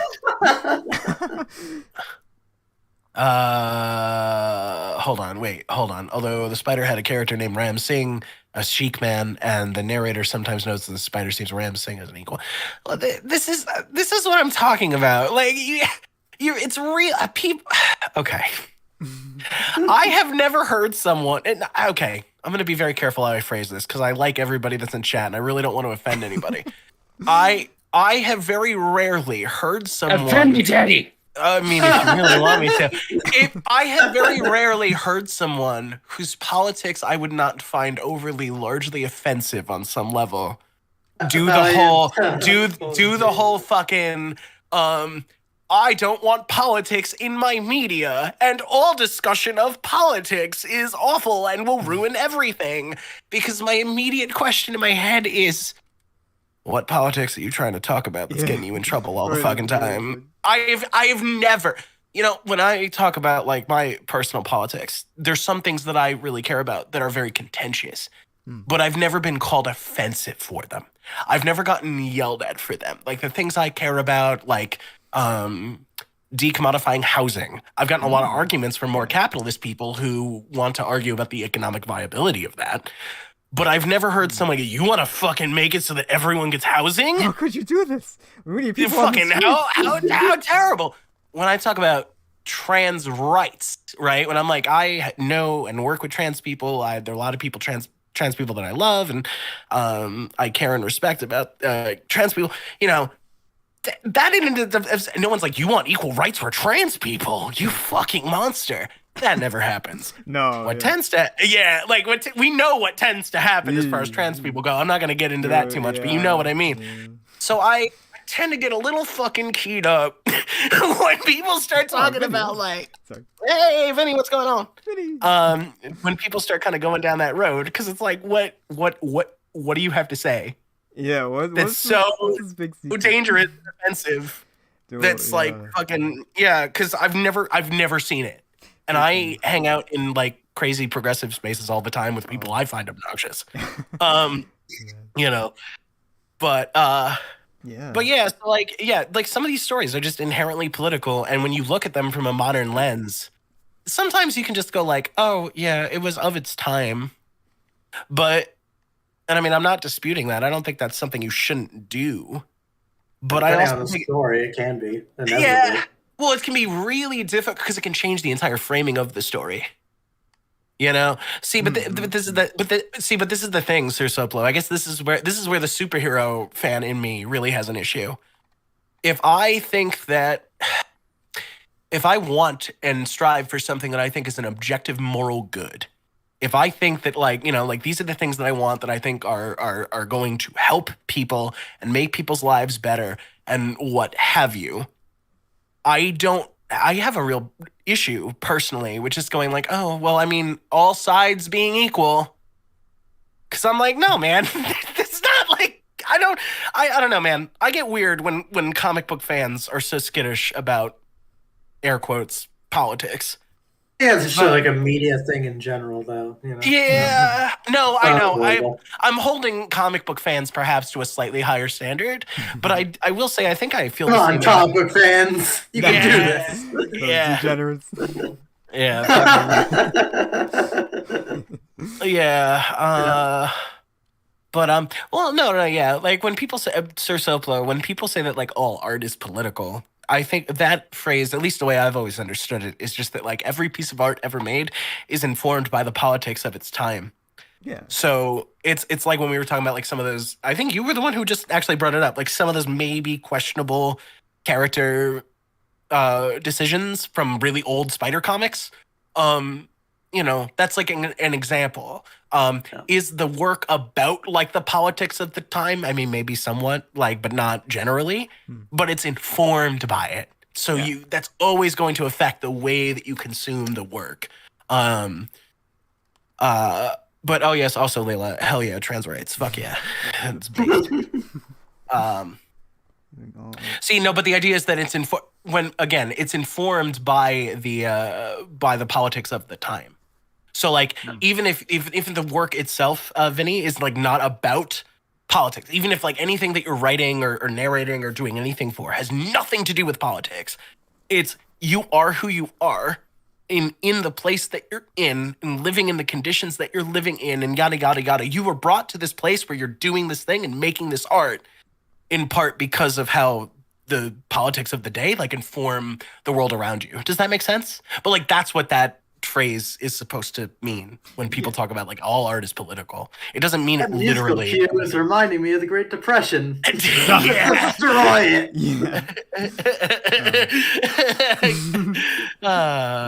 Yeah. Okay. No. I actually like that, Sir Sloplo. I'm not a huge fan of organized religion, but I think that's actually a very valid take. That like, you know, just like how religious belief will shape how one writes art. Yeah, I think if your religion is a fundamental part of who you are, I think it's impossible to separate that from anything you make.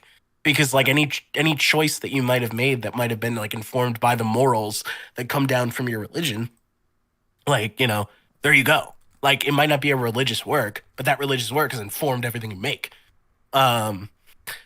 So yeah, no, sorry. I just made this live stream a hell of a lot more interesting. Who dat? Back. Hey, welcome back. Hey, welcome back, Sunman. Sunman, fighter of the night, man. Someone bring in the sunscreen. Oh yeah. It's 5 in the morning. I'm dying. Oh god. I'm sorry. Yes, please continue. No, that was it. I ran it again. That was it. That was like no. I'm telling Sir Sunman to continue dying. Oh, what? Yeah. Oh man. Please continue. Wow. Are you just like racist against? Oh, excuse me. I'm afraid I'm incapable of death. Are you... I'm in a perpetual state of it, but I'm not. There's a great transformation taking place. Oh my god. What have we unleashed? An infinite heat source. Infinite. Sun for everyone. Hey guys, let's grab this energy source and reap it from all of its benefits, and let's do this on Mars. Oh god! All right, calm the fuck down, Elon. Buddy, this infinite source of energy is about to go supernova and fucking literally rip you apart atom from atom. Oh, power of the sun. Having a good time in the palm of my hand. I was gonna make that. No, the power of the sun is in my hands. My 6-7 hands that I'm going to fucking crush you with. Could be 6, could be 8. I don't know how much an octopus has. No, I mean, it's am I a height. doctor? I mean, it's in my height. All I can think of all of a sudden is this moment from the original Secret Wars back in the 80s when you know. Yes. The Mohawk doofus time. Yeah. Fucking Beyonder. What's her fucking name? Volcana and Molecule Man were like shacking up, And Molecule Man. Molecule That Man was really what was happening in Secret Oh, War. and Everyone's cosmic hookups. Molecule Man gets like really badly hurt, and I just remember that like Volcana's like flying next to like Dr. Octopus, and she's like, Dr. Octopus, you can help him. You're a doctor, aren't you? and then he goes, I am a nuclear physicist, Volcana, not an MD. Yeah. What are you talking about? I'm not that kind of doctor. I don't know what the fuck that accent was I did, but like it's funny, so we're gonna go. I think As it's a dog doctor. Is it? Dr. Octopus. Yeah, I think it was Isn't definitely Dr. Octopus forced. American? But the doc, yeah, Not today. So in the '90s cartoon, he gave him like a He was. German or voice. Dutch accent. Yeah, it's fucking funny. I actually The did that octopus for man like, is angry. an audition once. Yo. Fuck. What's doctor in German? I know it's Art. Is it Artsen? Artsen? I don't Artsen? think it is. It's an Artsen. Krankwagen. I've really like started a fire in the chat though. It looks like Yeah, we're talking we about gotta go All on here. Stars. Yeah, it is. It is Artsen. I mean, yeah. Arts. Artsen in the Krankwagen. Or in It's other a words, haunted house. or in other words, doctor in the ambulance. Oh yeah, Ambulance yeah, is yeah. in fact Krankwagen. I've seen the video. Krankenwagen. Fucking that- Krankwagen. Fuck There's all that. In the There's that Krankwagen. video. There's that video. It's an old video on YouTube. It's got to be more than 10 years old now. And that guy. I don't know if maybe this is what you guys are talking about, but it's that guy who like is doing different words in various languages. Oh yeah. Oh I my was God, just I've been thinking of forever. him. Yeah. Oh my god. Germ- Yeah. I remember German's that. always the last one, and it's It's just like like, freaking just so It's always aggressive. angry. Yeah. yeah. God, I forgot about that. Awesome. That's a core memory right there. Jesus. I mean, I'm it's because I mean it's because most people German with funny mustache, man. It's I'm not sure if this is the same guy or not, but he did like this thing to where like all the countries were like coming together and they're saying like, hey, hello guys, we need to come up with a meaningful a hospital to make sure that everyone knows that this is to go where they're sick. So we're gonna call this a hospital. What about you, Paulin? He's like, sí, hospital. I was like, how about you? He's like a yeah. hospital. Yes, Hospital. yes. How about He- Germany? he He's was like, a- Germany. How about you? Germany? Krankenhaus. Like, why does your language sound like people being like murdered all the time? The fucking Krankenhaus is just. Getting murdered? Murder at the Krankenhaus. Everything in yeah. German just crazy sounds like a What of needs- all the Although- Marvel although I think- doctors, the although I one who think, funnily actually enough- operates has broken hands. Although, funnily enough, I think the Krankenhaus actually would mean like if word for word, pain house or like hurt house. Oh, it literally means Because- sick house. Yeah. Kronk. Yeah, sick house or pain house, if I remember properly. Because in Russian we have pretty similar words in some regards. It's больница или госпиталь. Hospital is just hospital. Больница would be literally pain. Nitsa. Nitsa doesn't mean anything. It's just So literally, they Yeah, wanted it to be called the Hurt Locker. a pain house. It's a pain house. Pretty hardcore. I think that's just You called come most in if you have pain. I think that's just most people's place at work. You have big pain. You come into big pain house. It's simple. Fuck. At least if you work in the States, like we don't have much in the way of workers' rights. You know, like, oh wait, no, hold on. I don't want to get political or anything. I don't want to get political or anything after I got political. I know. Proceeds to get ruined. I know. Hey, so you guys. I don't want to get political, but But I'm fucking going to. Let's we talk go. about the politics of breakfast cereals. oh, Jesus Christ. The word "but" has so much fucking power behind it because it can change anything's meaning in one singular fucking turn. Yeah. Like, I'm not racist, but But Power of the blood. I do have something to say. like, while I do no, okay. I think women I are heard equal in this. every way. I heard this. Hold on. But I actually heard this. I shit you not. And that like made me stop the conversation straight up. Like, well, I think that Hitler was wrong. Wait, but wait. it's just like, whoa, shut the fuck up. No. Wait. you Shut ever the see fuck up, the, Kanye West. Shut the fuck up. You ever see the cartoon that someone made where it shows Jack Horner from the latest Puss in Boots movie, to where he's trying to make him as evil as possible? It's like, about the thing about the abortion question. I'm fine with killing babies, but giving women's rights, that's a no-go. It was Dubus Goobus. It's just it was We've had enough conversations about women's rights. It's time to talk about women's wrongs. Oh my god! Just go up to women and ask them a question that they will get wrong and say women's wrongs. No, wait. Not even women's rights. Look, I've been given women's rights, but it's about time I started giving them lefts as well. Oh, okay, that's a no. It's actually funny. So and censors. I do bi-weekly RPG nights at my place. It's like myself, my wife, and a couple of our friends. You're bi with your wife? Yes, often. No. Anyway, hey. So there's we have people come up. We have people come over every couple of weeks to like play RPGs. Right now we're doing a campaign with Vampire the Masquerade. It's a very fun game. Vampire the Masquerade. White Wool. White Wool. Hell yeah. Cultured individuals in chat. Let's go. Yes, sir. So in between favorite character. Family plays that game. Well, hold on. Let me just finish this little bit, and then we can let me finish this bit, and then we can ban about RPGs. So during one of our little intermissions today. I was just kind of, because I'm like the crazy political guy in our group, and somehow I know this is a shocker. Yes. I know this is a shocker to all of you. No, I'm the guy who gives racists a headache and makes them leave the conversation. The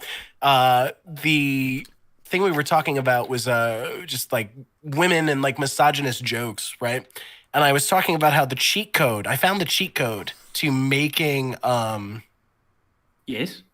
Sorry, I got distracted by Layla in the chat. Making the what? I was like, yeah, I know. Everyone's excited. Finish the sentence! I'm like blue balling you. The cheat code to making a misogynistic joke is to preface it with white. So you can't say women are you hate it because it's true. You can't white women. You can't preface. You can't you can't make a joke about like women drivers, but you can be like, man, white women don't know how to fucking drive. And it's not that it will never offend anybody, but you'll notice it hits way different.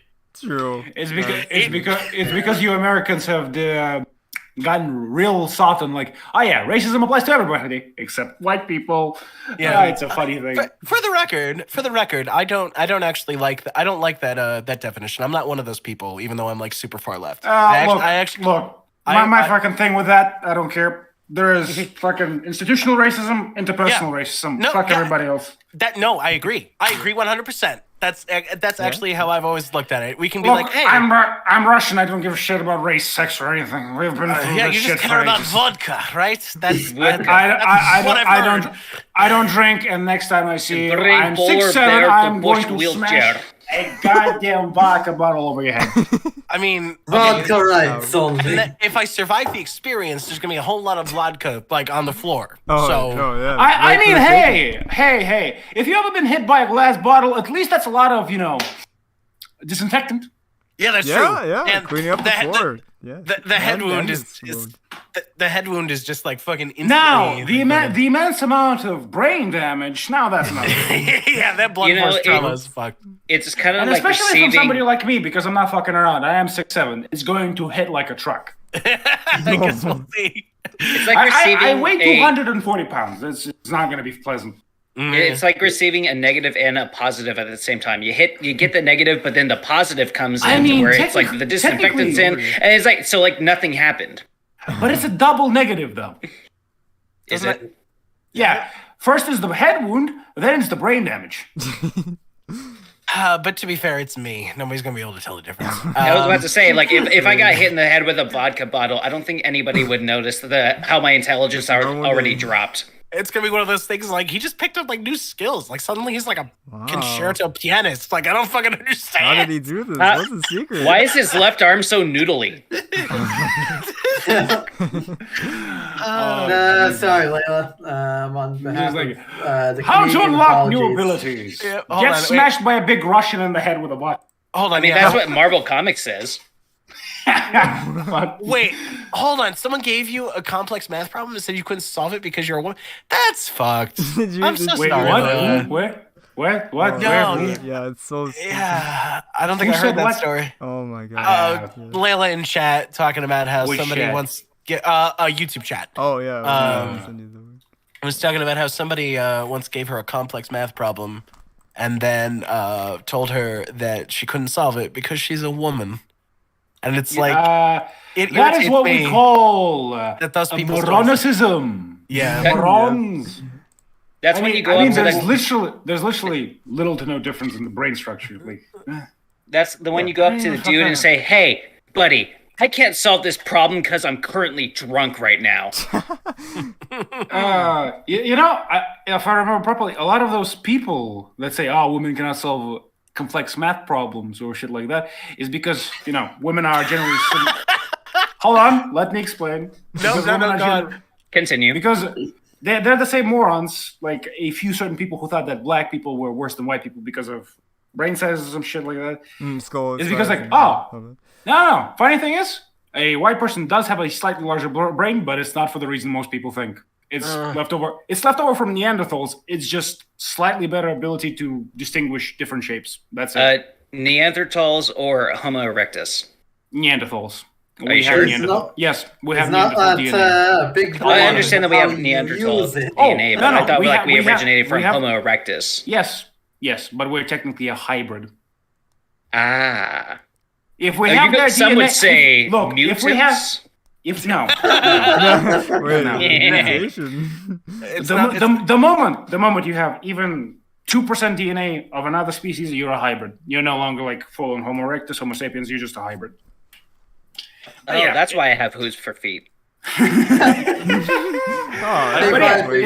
people that think big means smart. Unless you can fire laser bolts from your dick, you're not a true mutant yet. All right. Not yet. Not yet. There's hope for the future. Okay, I'm gonna write and I have that to down, cover it with a I bleed out of my eyes. Is that a mutant ability? You said laser. It actually, you could say you're related to a horny toad or horny frog because they spit bleed from their eyes. No, but they use it like as a projectile. Yes, I know. They use it as a deterrent. It's just like, hey, guys, I took a bath in radioactive fucking waste. Now I can bleed from my eyes. Look at me. I got a cool new superpower. Just covered in start blood. squirting it all over. From eyes. Yes. Writing down more and more everywhere. More blood, I'm the horny toad. And all the kids start running away and screaming. There's so much blood. I can write down. So much fun. If children are always running away from you and screaming, we should probably call someone. I have to check my paperwork and see if I'm still a mandated reporter. Are you? Really? I'm technically not anymore, but I'm about to be again. I just got a new job. Gonna be starting sometime in the next month. Oh, congrats. Yeah, that's pretty good. Yeah, I like money. Money? Or I should say I like my bills being paid. So No. Fuck bills. Fuck bills. Yeah. I just love money. I am a purely monetary being. We've got to have money. We've got to have. Bringing it back to comic books, I love that. I don't even know what story it's from because I don't think I've read it, or if I did, it was so long ago. But I love that panel of like Iron Man going through and like recruiting a new team of Avengers. Oh yeah. And he like goes, Wolverine. He's like, we have beer. Spider-Man. He's like, we have money. And Spider-Man's like, oh thank God.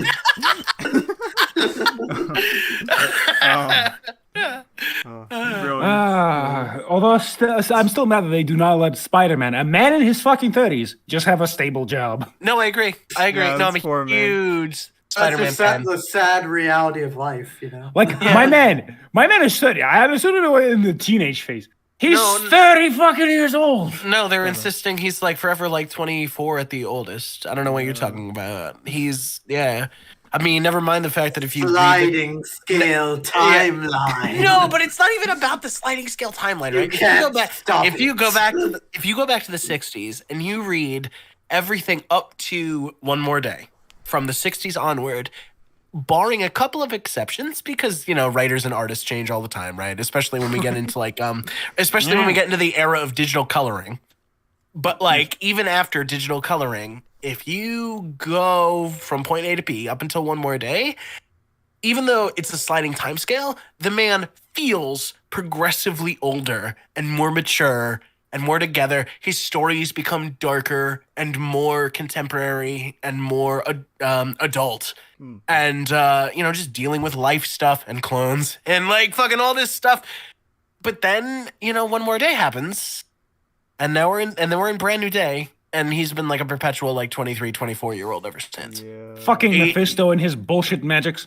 Yeah, well, Mephisto is really just a fucking analog for a fucking Joe Quesada. Long may he fucking Joe Quesada. Yeah, and it's a perfect fucking analog because he is indeed the fucking devil. I agree. I hope it burns when he pees. I hope he steps on every Lego. I hope he steps on a Lego every time he steps out of bed, and I hope it burns when he pees. And right now, Nick Lowe is my new fucking most hated person. I've reached a new low. Well, no, so I don't know if you guys are familiar, but Nick Lowe is the current editor of the Spider-Man books. And, is he as bad as what's her name? Never mind. I messed up the joke. Sorry. My man's brain stopped functioning just for a second so that the joke could fly away. Yeah. There goes.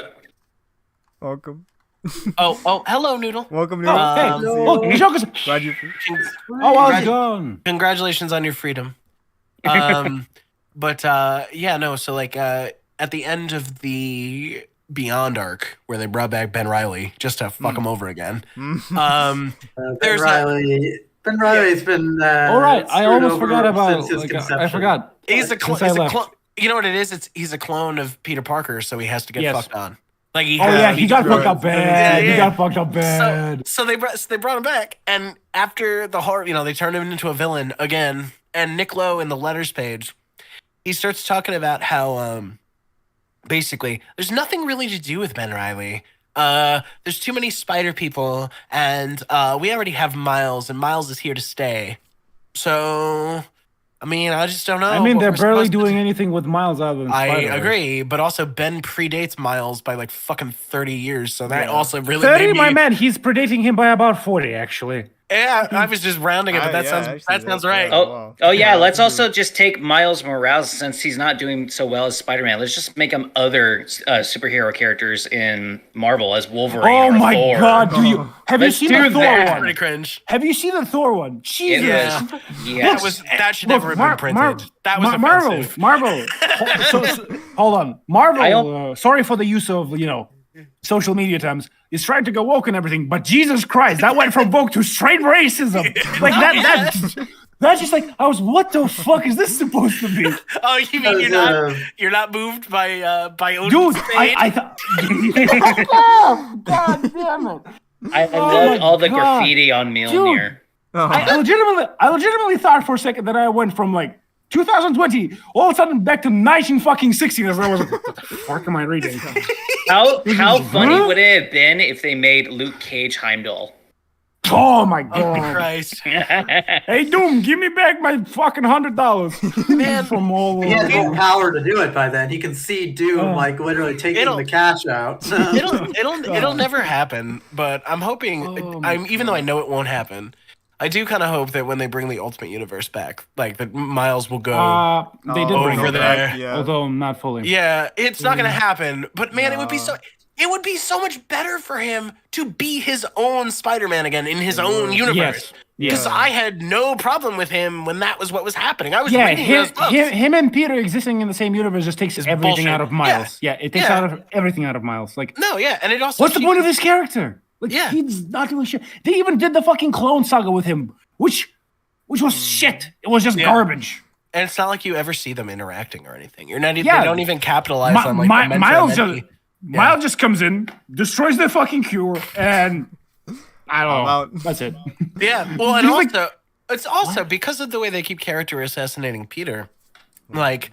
Anytime Miles does show up, it always reads like Peter doesn't really have his shit together and has anything to impart. Now, never mind the fact that Peter has been a teacher and is a man of many years of experience and should have, in spite of his own personal struggles, should have legions, or not legions, tomes of information to impart to Miles. Yeah, Sir Soplo. He never does. Big lad. Yeah. I feel that's more of a fault of the team-up books, because I feel that like Miles has become more distinctive as a character since. Also, I have to say something. I have to say something. Yeah. For the past solid 5 years, they have really been doing a number on Thor. Like, his character got fucked up bad. How so? I'm not familiar. The whole unworthy thing. He was like he just went bad. Odin went from this wise character to a literal fucking drunk bad father, and Thor just has daddy issues now. Nah. It's just like I felt like that shit had already been long ago resolved. Yeah, that's the problem. Thor already resolved his problems with Odin. Odin wasn't some fucking evil guy. He legitimately, first time that Thor fucks up, he's just like, okay, you need to learn some fucking humility. Down on Earth you go. But now, no, he's just a cunt all of a sudden. It's like, what the fuck is going on? Bendis, stop. Please. Well, there's your answer.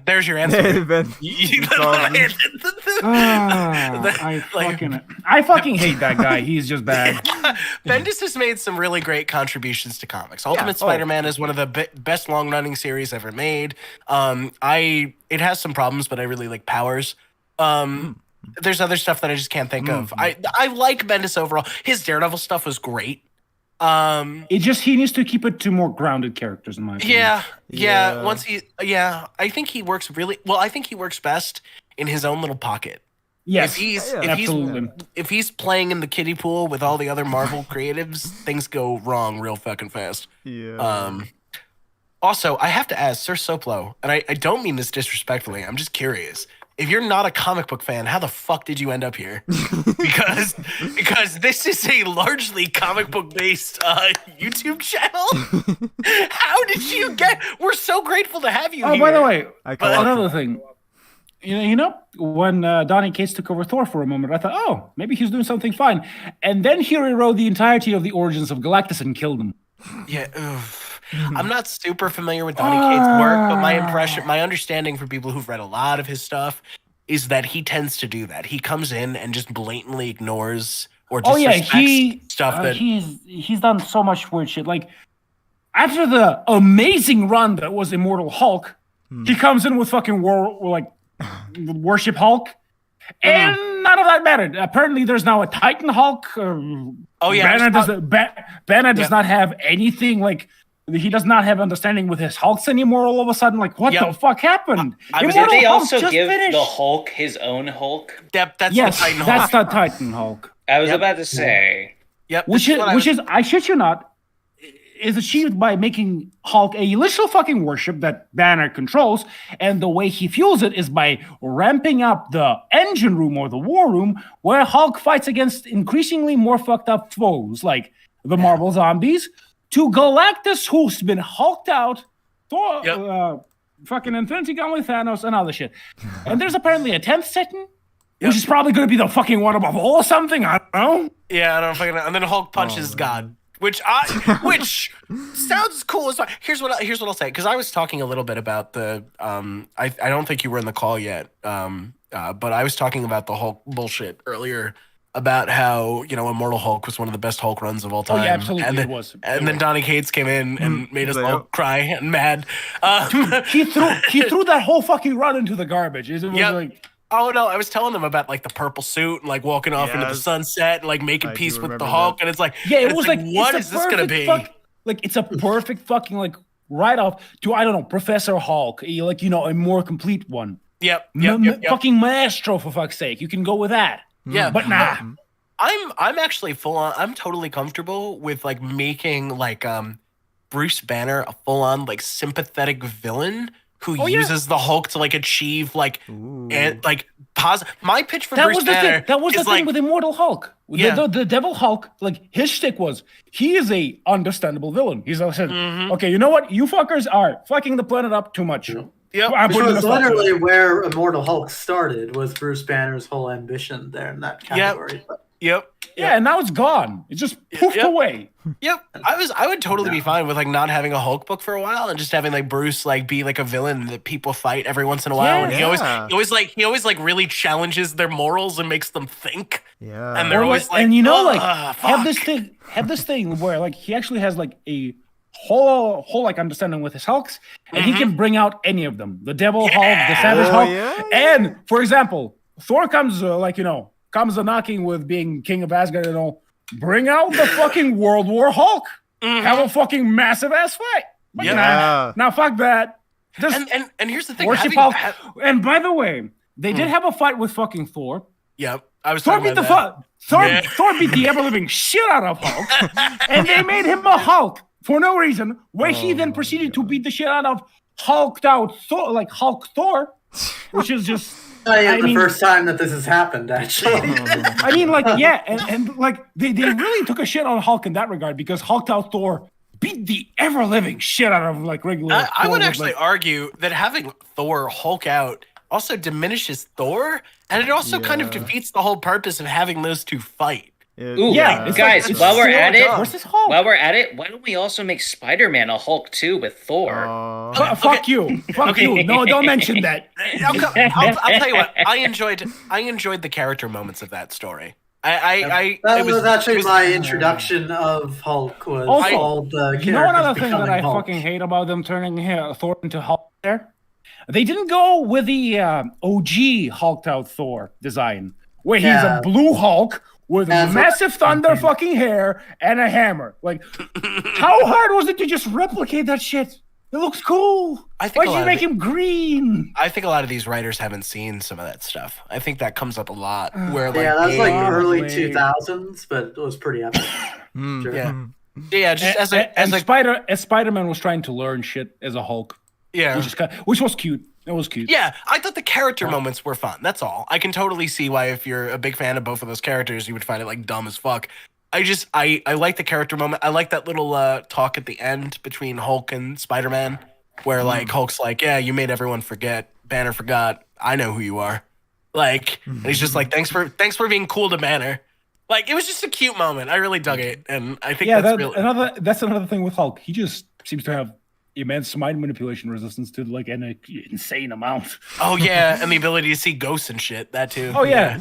Let's something like that from Thor, but not Hulk. I mean, there is the Devil Hulk, so fair, I guess. Just real quick, looking at YouTube chat, Sir Sopla, we're really glad to have you here. I only joined this channel like back at like the start of like last summer, but I would love to see like this channel like blow the fuck up. I hate that Chris only has like one Punisher series, Spider-Man series, all the series actually. Yeah, I know this sounds a little arrogant because I'm the one writing it, but it's just because Spider-Man's such a popular character. I'm really interested to see what kind of numbers it pulls when we put it up. Like, that's all. I'm not saying, like, it's going to be the greatest thing Audio Anomaly has ever put up. It's just Spider-Man's like a big marquee character. So if we learned anything from Sony, then it's obviously going to blow up. Yeah, we'll see. That would be crazy if the Spider-Man pilot comes out and, like, Christopher gets, like, fucking, like, 10,000 subs overnight. Oh, by the way, do you think Amazing Spider-Man will get the third fucking movie after... I don't think it's going to happen, but I would like it to happen because I've always been a big defender. I like those movies a lot. I don't think they're perfect, but I really like that Andrew was my Garfield. introduction in live action landscape anyway to Spider-Man was the Amazing Spider-Man series. Yeah. I like that. I still love the first one anyway. That first one. So good. I think Andrew Garfield's Spider-Man and his Peter Parker are infinitely more enjoyable than like Tom Holland. Tom Holland needs to get the fuck away from me and never come back. I hate that. I hate MCU Spider-Man with a burning passion of 1,000 suns. I've never been so fucking just. I've never been so like just annoyed sitting in a movie theater, like next to my wife, just like waiting for this fucking movie to be over. Michael Keaton was the best part of the first one. Oh, Michael Keaton's freaking amazing. Michael Keaton's great, and I'll watch him in fucking anything and everything. Even in Morbius. You what? Oh, you forgot about that one, didn't you? Listen, I actually want to watch Morbius. I don't expect it to be good. I expect it to be like the. Get ready to I expect it to be like the. It's Morbin time. I'm not sure if you heard one of my podcast episodes, but I told these guys before that I went to go see The Batman, and I accidentally fell into a theater where they were showing Morbius, and I'm like, oh, I'm already here, so I might as well watch the movie. It's a different kind of Batman. It's a different kind of Batman. And I watched it, and I'm like, wow, I'm upset I didn't bring alcohol. Yeah. Plasma. Fair. It is a classic, instant classic. Fucking, oh my god! All I could think of was like, because like at the Alamo Draft House, like they fucking like Oh serve my you god, food I love them. and like bring you alcohol. I've never been, but I've always wanted to go. Can you imagine fucking watching Morbius? You have Get to out the sneak fine in your wine, own. James.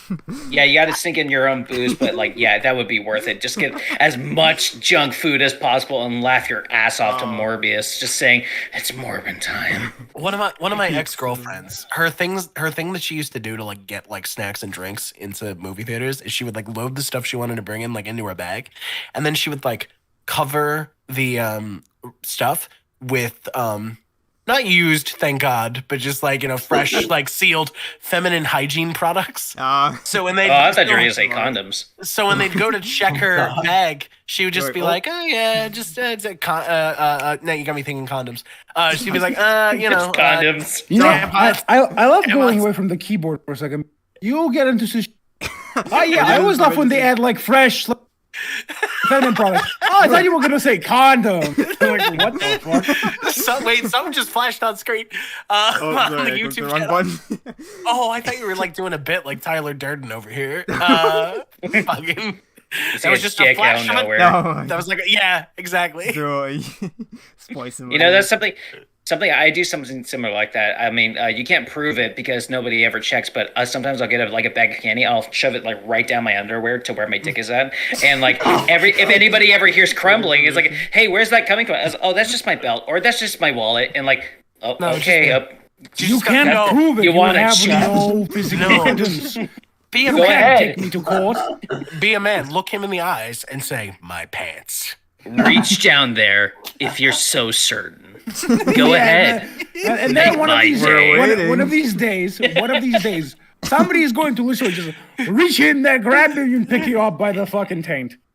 This escalated quickly. How's it going, sir, so far? I'm going to escalate further. He just reaches down my pants and, hello, Peter. I love that. I love that. Just reaches out, just like it works. Hello. It works. The tampon strip works. I love it. Because Layla's in YouTube chat. She's like, "Yeah, the tampon things works. I've done it." Why is she in here? She's obviously stalking us. I don't think my understanding is I don't think she likes to do voice chat. I keep telling her that she. While you're listening to hell itself, I think she would have a good time. Oh yeah, Layla, if you want to come in, I think you should. I think you'd have a really good time, even if you just have like your phone. Pop in, coward! I challenge you. Yeah, we're just talking about tampons and condoms. Layla, if you came into the voice call, you would know exactly what we're talking about. Oh, God. I challenge you, coward. Come in here. Yeah, come on. Over here. The Russian just challenged you. What are you gonna do? Oh no. I mean, it's a verbal battle. That's when I will crush your bones into slinkies. He challenged you also in his tracksuit. Oh my god. We're wearing like a turtleneck sweater. Close enough. Oh my god, I think this is only the second Russian I know in real life now. Yeah, and you just happen to get a maniacal sociopath. Congratulations. I also work with the Russian comic book geek a lot, so that's like two maniacal sociopaths. No, that guy is a lot of fun. But if you've ever heard his like Moon Knight improvs, where he's just doing like shit posts. Oh yeah, so fuck! I've seen that guy. That guy has stuff. Yeah, no, I do a lot of work from. I actually have a project I gotta get. I've been waiting to get over my illness. Hold on, I need to find that fucking Moon Knight. Because Jesus, his take on it was amazing. Oh yeah, no, I love his Moon Knight stuff. He did Scarlet, which is not Scarlet. What's the one with the little girl? Isn't that like Scarlet? Yeah, I think so. Yeah, is it I don't Scarlet? remember. Maybe it is. I think so. Yeah. Okay, maybe that. No, yeah, because that's her name. Yeah. Okay. Yeah. I got confused because Stained Glass Scarlet is also a villain, so I got confused for a second. I don't remember which fucking. Okay, hold on. Was it this, or this? There was just an excerpt where a mind manipulating guy went into his mind and got fucked up. Yeah. Come and worship. Yeah, fucking come and worship. And that, by the way, that is from the early in the new Moon Knight run. Yeah, it's been so long ago now that I forgot. But the Midnight Mission run. It's the 2001 one. Okay, wait, 2001. Yeah, it is from 2001. The Come and Worship thing? No, that's from like Yeah. 2 No, years it is. ago. Come and No, worship. it's 2001. Oh, 2021. Sorry, fuck. It's 6 very, in the very morning. close. My brain is not working. It's Very 6 in close. the morning. My brain is not working. Excuse me. Funny weird year difference. Oh, Jesus, sorry. My brain just fucking... It leaps okay. 2 numbers. It leaped 2 numbers. I'm calling. Early 2000s Moon Knight, I think. Was that the Bendis run? It's the one where he cuts off faces. No. Yeah, that was the Charlie Houston run. My bad. Yeah. I didn't like the art for the Houston run, but I liked the writing a lot. Yeah, that guy was awesome. Found the panel. Oh, yeah. I'm not even talking about my mental illness. I'm sure something like dissociative identity disorder is old hat for you. After all, you're used to sharing space in someone's mind. Let me show you something new. You who have touched a number of minds, how does it feel to touch the truly alien? The universe is composed almost entirely of darkness. Howley is the default state. It's uncaring, indifferent, nothing, cold, impenetrable. Little wonder then, when early man looked up from the terrifying darkness of night, beset by predators and worse, and saw light, they worshipped it as a god. Mine is the cold fire of the moon. Mine is the tidal wave, pull on the salt blood beating through your heart. Mine is the silver madness that illuminates but not warms. Come and worship. Do you know what My brain is moon silver, lunatic, cratered with a god's fingertips. The deep structures of my mind have been irreversibly changed by communion with an ultra-terrestrial intelligence. This is my poison ground. This is my temple. But I take my weakness and turn them to my advantage. I take my scars and make them my weapon. Salah. Yeah. Fucking love that So page. good. God damn. Calm the fuck down, Mark. This is the new Shakespeare in the park. Yeah. Jen McKay is just fucking great. No, what I love actually about when Mark does shit like that is at least the way I've always interpreted it from like the last couple of runs and the McKay run. What the? Like, is that Mark is just fucking putting on an act the whole time. When he starts doing the holy rolling stuff and he's like really getting into it, and then you could like turn around and he would just be like fucking like, yeah, can you pass me that burger? Thanks. Or something like that, really. yeah. Yeah, I really dude, appreciate. that's the best part because look, in the next issue, he fights the guy who's actually like a new Moon Knight who has all the like actual benefits, and he just starts knocking him around with a bat. Yeah, just like he doesn't even talk anything holier than thou. He's just like, "Hey, I learned on the streets, motherfucker." Yeah.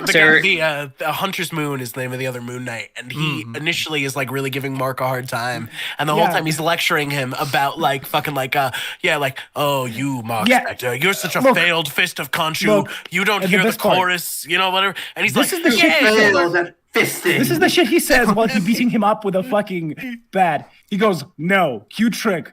Can't you downloading dead men's memories into your head? Make you fight real fancy, but you never earned it." Like, fucking Christ. Yeah, and at the end of the day, you're just a doctor dancing in borrowed shoes. And that's why I win. Just like, and then he goes out and say, probably. And just like, probably, I don't know, maybe, I don't know. Sir Soplo said in the comments, like, why did I think he was going to say, how does it feel to touch the pants popcorn? Well, that's because we're talking about somebody putting a bunch of shit in their pants. and finding the candy contraband. Hello, Peter. Motherfucker. Yeah. This stream got real weird. This is one of the audio anomaly live streams of all time. Yeah. It's because somebody it's definitely one of them. It's probably because there's a Russian lunatic. Nah, it's all good. There's been a lot of excitement today. Yeah, I came in here and livened it up. And then maybe it's because the full moon that we're talking about Moon Knight and we're just having so much fun. Oh yeah. It's never a bad time to chemistry. talk about Moon Knight. Moon Knight is always a topic worth discussing, as long as it's not the television show and how much especially when he cuts off faces of other people, puts them on in front of his girlfriend, and goes, "Oh, hold on, I can explain." That was so funny. That was so fucking funny. Dude, I don't think you can explain that. Like, it's not what you think. There's no coming back. You just cut off her face as well. Yeah, he's just vibing, prank, bro. He's literally just having like a moment, like communing with his god, and he puts Bushman's fucking face on his face, and then fucking Marlene comes in, and he's like, "Wait, Mark, I'll be going now." She fucking leaves. Oh, it's great. I fucking love the Houston run. I love everything from the Houston run till now. Very echoey. Yeah. Oh Jesus. I even like a lot of the Bemis run. I haven't read all of it, but I'm cool with like, you know, Mark's daughter and stuff. I love the idea of like one of the alters like going behind Mark's back and like fathering a child with Marlene. Like it's fucking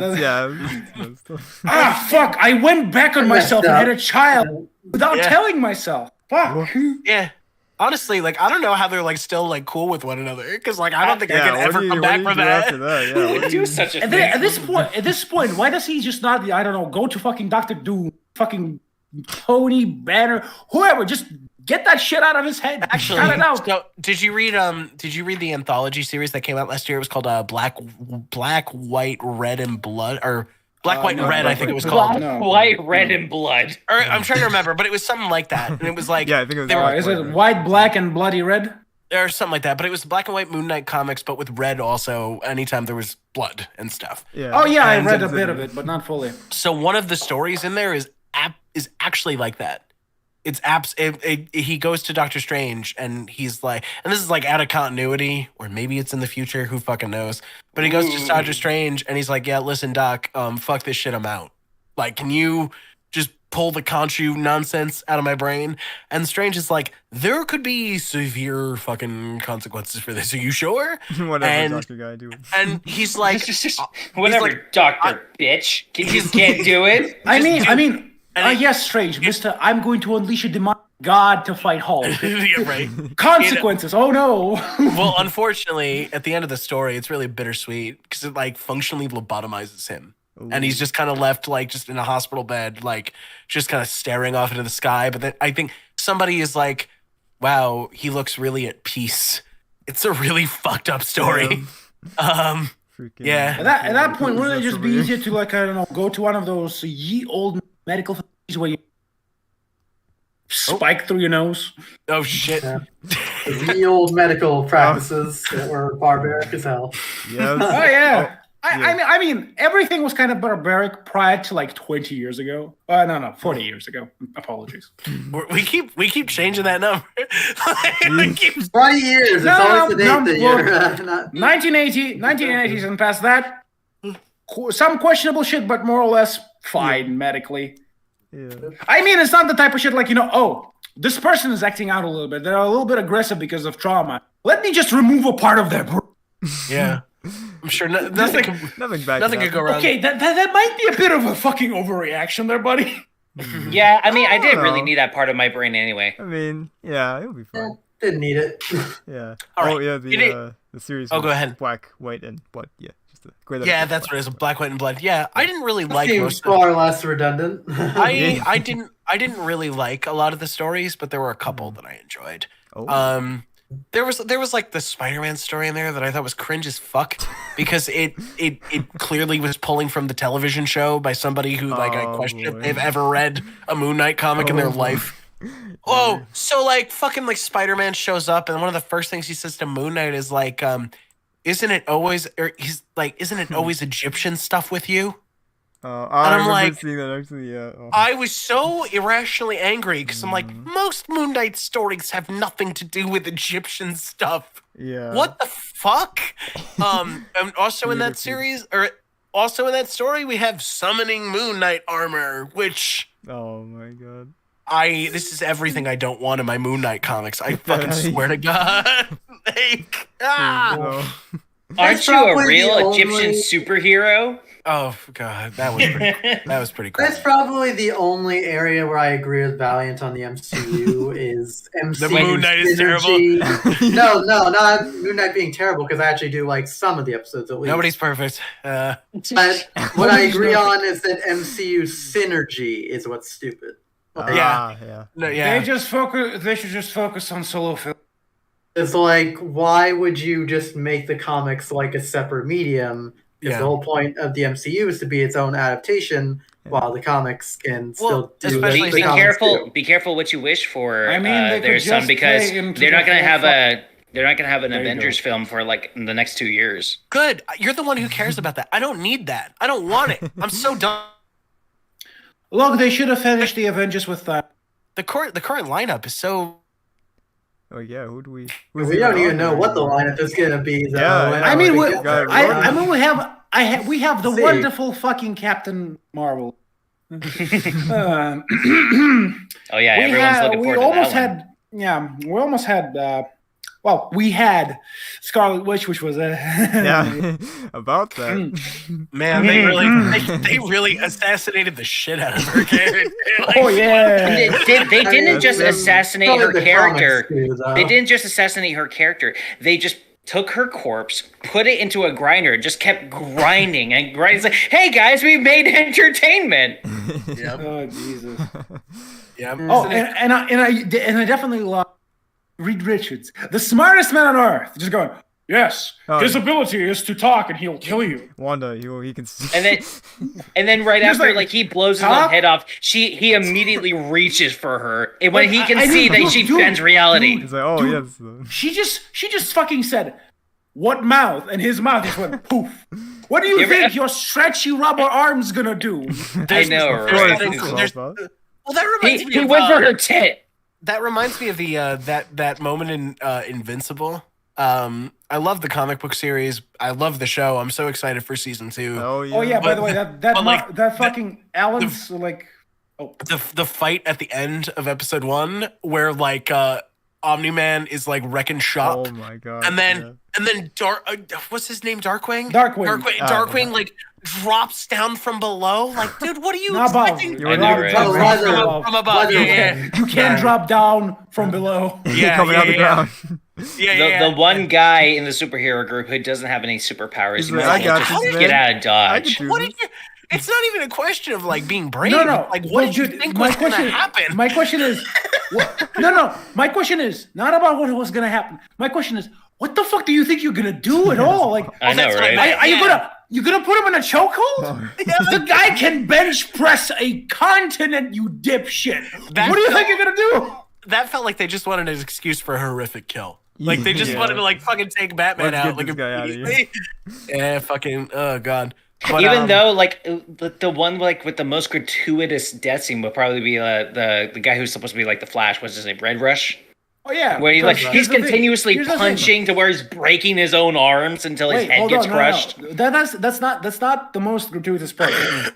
just a few fucking minutes ago, we brought up the fact that a few seconds they feel like hours to me, and then and they kind of hint at it too with the way they slow the action down. Yeah, everybody's moving slowly. He is moving normal speed. He's just punching the fuck out of Omni-Man, but. You could hear the cracking, it's a pressure for what are those, whatchamacallit, woodworking things where you clamp down onto something, just clamping down more and more, just Yep. I think I meant to say brutal, but I meant gratuitous in the sense where it just kept going and going and going. I mean, I loved it. I loved seeing it, but it was at a certain point, it's okay, next one. Well, that actually brings up because you were like, oh, maybe I don't mean gratuitous, maybe I just meant brutal, but then you were like, oh, but maybe. You know what word I feel needs to be taken away from people until they learn how to use it properly again? There's a lot of words. Edgy. Oh my yes, take that away. I never want to hear that word ever again because it's got. Look, if anybody, look, I'm a fucked up individual. I do act a little bit maniacal at times. Everybody calls me edgy, but it's not trying to be cool. It's just legitimately maniac. There's a difference between edgy, which is a person trying to come off as dark, edgy, and cool, and a person just going, I'm going to eat your fucking eyeballs with a spoon. Yeah. Edgy the hedgy. There's a bit of a difference.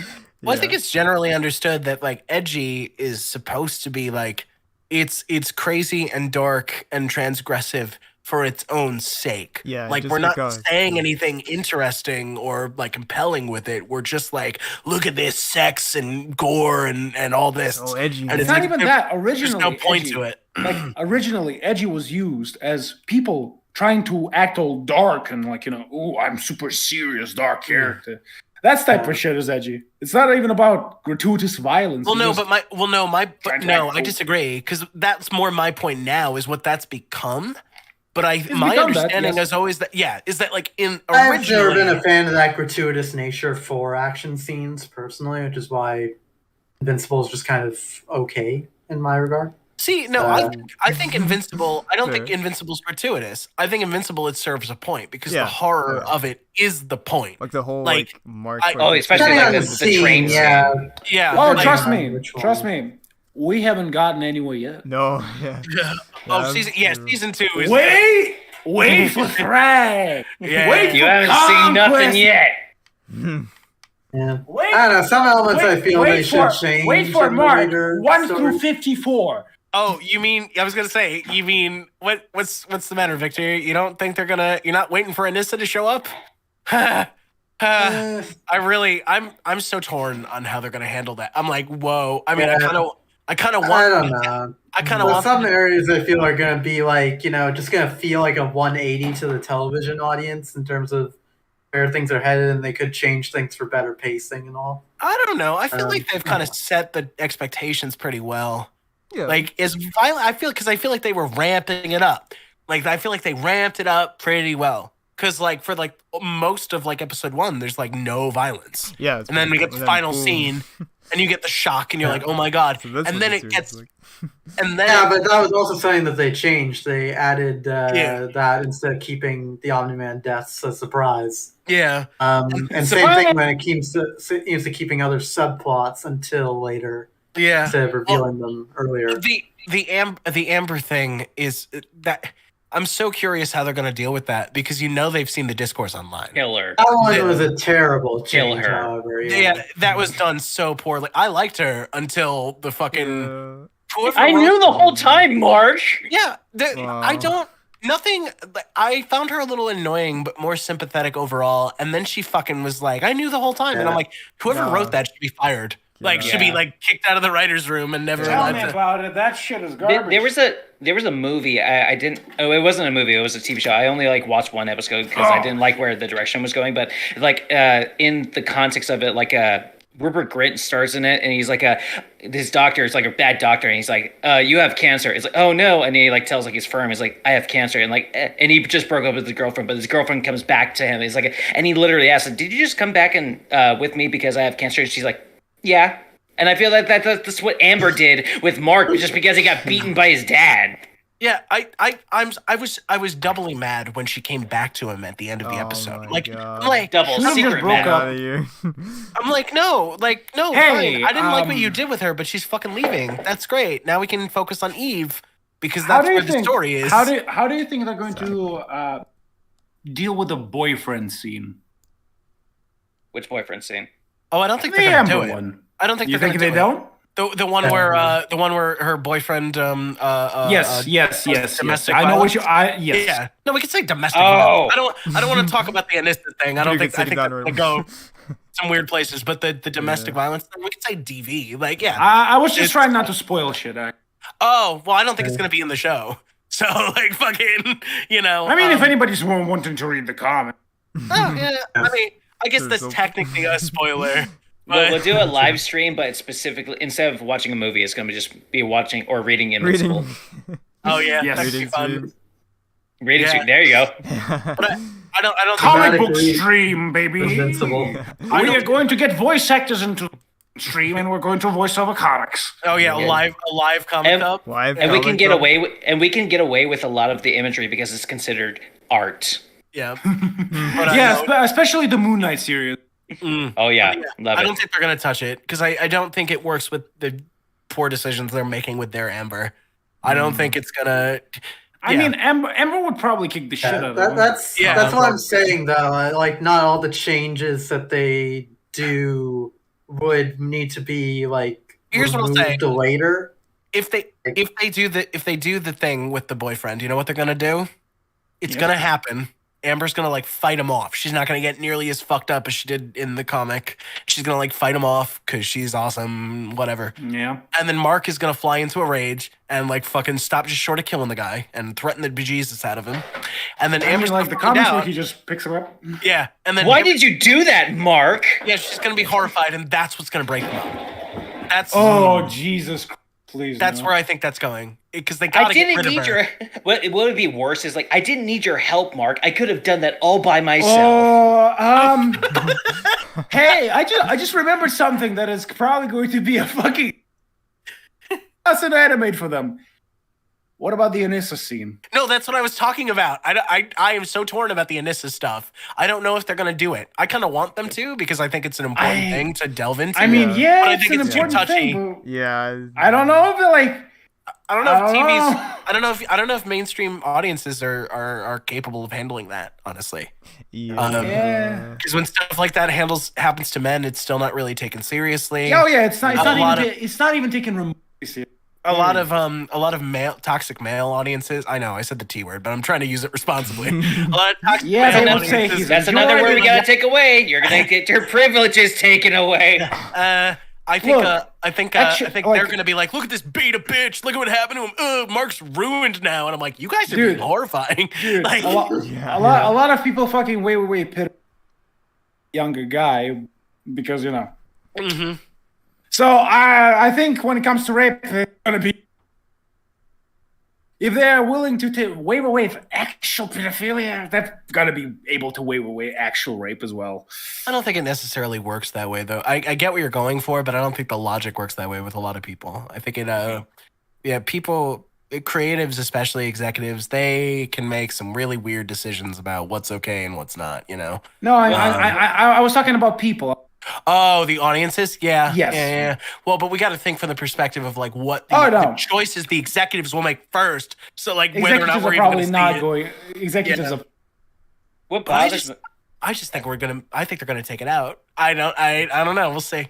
I don't know. It seems so odd to me that they have like these creative decisions to where like they're using these extremes to prove a point of the context of the scene, and it bugs me so much that like there are like areas where you have to take it out just because once you say the word, like people are gonna turn it off. It's like, well, you're here watching like all of like these extreme moments in this extreme show. It's like, how is it that you couldn't handle this, that, or that?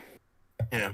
Hey guys, I don't know. This is starting to sound like a really political discussion. I don't know if you guys are comfortable with it. I'm getting political, and his clothes are ripping. I mean, is it really political or? Oh no, I'm just being funny. Mostly because of stuff that I don't think you were here for. Don't worry. Socio problem. Speaking of words that need to be taken away, toxic, bro, and I was just thinking about literally. I fucking hate how people use literally. What's wrong with bro? Because do you hear like the stupid thing that people say, come at me, bro? Like they say like bro as even like in a antagonistic meeting. It's like you know what bro needs to be? Bro needs to be brothers. I mean people say my good come at me, dude, bro, come at me, all the time. Come at like people use a bunch of shit. I fucking hate it. James Cameron's gonna be abolished mad like a million times in Avatar 2. The funny Hatter, it's 4 out of 5 against your vote. Yeah. You lose, not abolished. Abolished. I'll give you the win as far as like. Here's what I'll say about like as far as the use of the word toxic goes. I know how to use it properly. It has been half the people don't. It has been overused, but it is an actual I'll tell you, it's an actual term used in psychology and as well as colloquially. My man. One funny thing. It's a term used in chemistry to describe toxic materials capable of murdering you. Mm-hmm. Exactly. Yep. But I knew what Hatter meant. He was talking in that specific context of like that use of that. Excuse me, I was actually trying to be serious. God.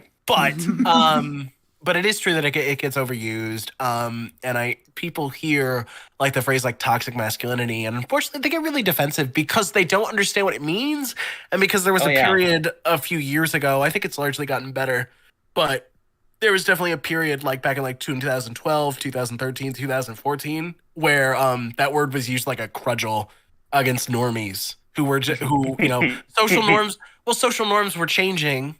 They Feminism are still changing was and advancing. still going to change even further. Yeah, like gender roles were shifting. So, instead of like kind of approaching people like empathetically, there just seemed to be like this outpouring of like, wow, look at these toxic dude bros. There's like 2 words you fucking hate. Oh my god, in one sentence. I'm cringing. I'm cringing. But like, of course, like if you're cool and you know what's up, like melting from being all cringe. masculinity is not toxic. However, shit like, oh my god, look at what happened to Merc in the Inissa scene. He became such a beta bitch. I would never let that happen to me. That's toxic, yes. That's toxic masculinity. There's a difference between just being like, a hands-on type of guy, which is just, basic masculinity, and being a cunt. Yep. The guys who say, come at me, bro, are usually being toxically masculine. I like to say it, they're just being cunts. Yeah, sure. Just go the Billy Butcher route. It's like, come at me, bro. All right, cunt. I mean, most people usually try to avoid. The dude was written by Garth Ennis. So are we really sure that he's the alternate Man, on that one? The boys is such a confusing ride for me because there is a lot of stuff that I don't like about the comics. But then the show improves on a lot of it, but then makes other choices that I can't fucking stand. Yeah. That entire arc in season 3 about Huey and Starlight, I was so mad because it did what I knew it was I knew what it was going to do. I knew it did what I knew it was going to do, and it really painted Huey as the bad guy. I need to show off that dude, you're a basic guy. She can tank a 50 cal to the chest. That is true, but here's the thing I didn't like about that is I don't think that there was enough empathy from her perspective about what that must feel like. And that's what really pissed me off. His feelings were valid, and it really annoyed me that the show was written in such a way that his feelings of inadequacy were so downplayed and treated like nothing. And it seemed like it was going in a very interesting direction, like for Huey, like you were saying, but then he's like yay, we're friends again. And here's the thing, she may be able to tank a 50 cal. Here's the thing. He's not talking about her like going out and fighting bad guys in like the streets. He's talking about Homelander. She's no threat to Homelander. Homelander can rip her the fucking half. Yeah. So he's every right to be No, I know, but like we're talking about in relation to her power level, by the way, one thing that's really pissed Billy fucking Butcher stopping bloody fucking Soldier Boy from murdering Homelander on the spot. Dude! Yeah. What the fuck are you doing? I'm not going to call him a cuck like a lot of other people because that is another word. It's not a cuck. It's just dumb writing. You're a dipshit. What are you doing? Yeah, that is another word. Just grab the kid and run. Just grab the kid and run. Fucking Soldier Boy was about to fucking kill him. What are you doing? Well, I agree. Like he could have picked up the kid, and then Homelander could have taken on Soldier Boy, and then he would have had like 2 wins right there because they probably would have killed each other. Oh yeah. Oh. Soldier Boy would probably fucking murder him with that fucking chest beam blast. Jensen Ackles was really fun in that role, though. Yeah. He portrayed Soldier Boy really well. Freaking part where he's like boot my meat into a little coffee cup. You could do so much with that character. Kind of weird performances, like real well. It's just that said weird performances are done a bland characterization and writing from. Yeah. Never did I know that I needed to see Jensen Ackles jerk off in front of old ladies. Yeah, it's fucking hilarious.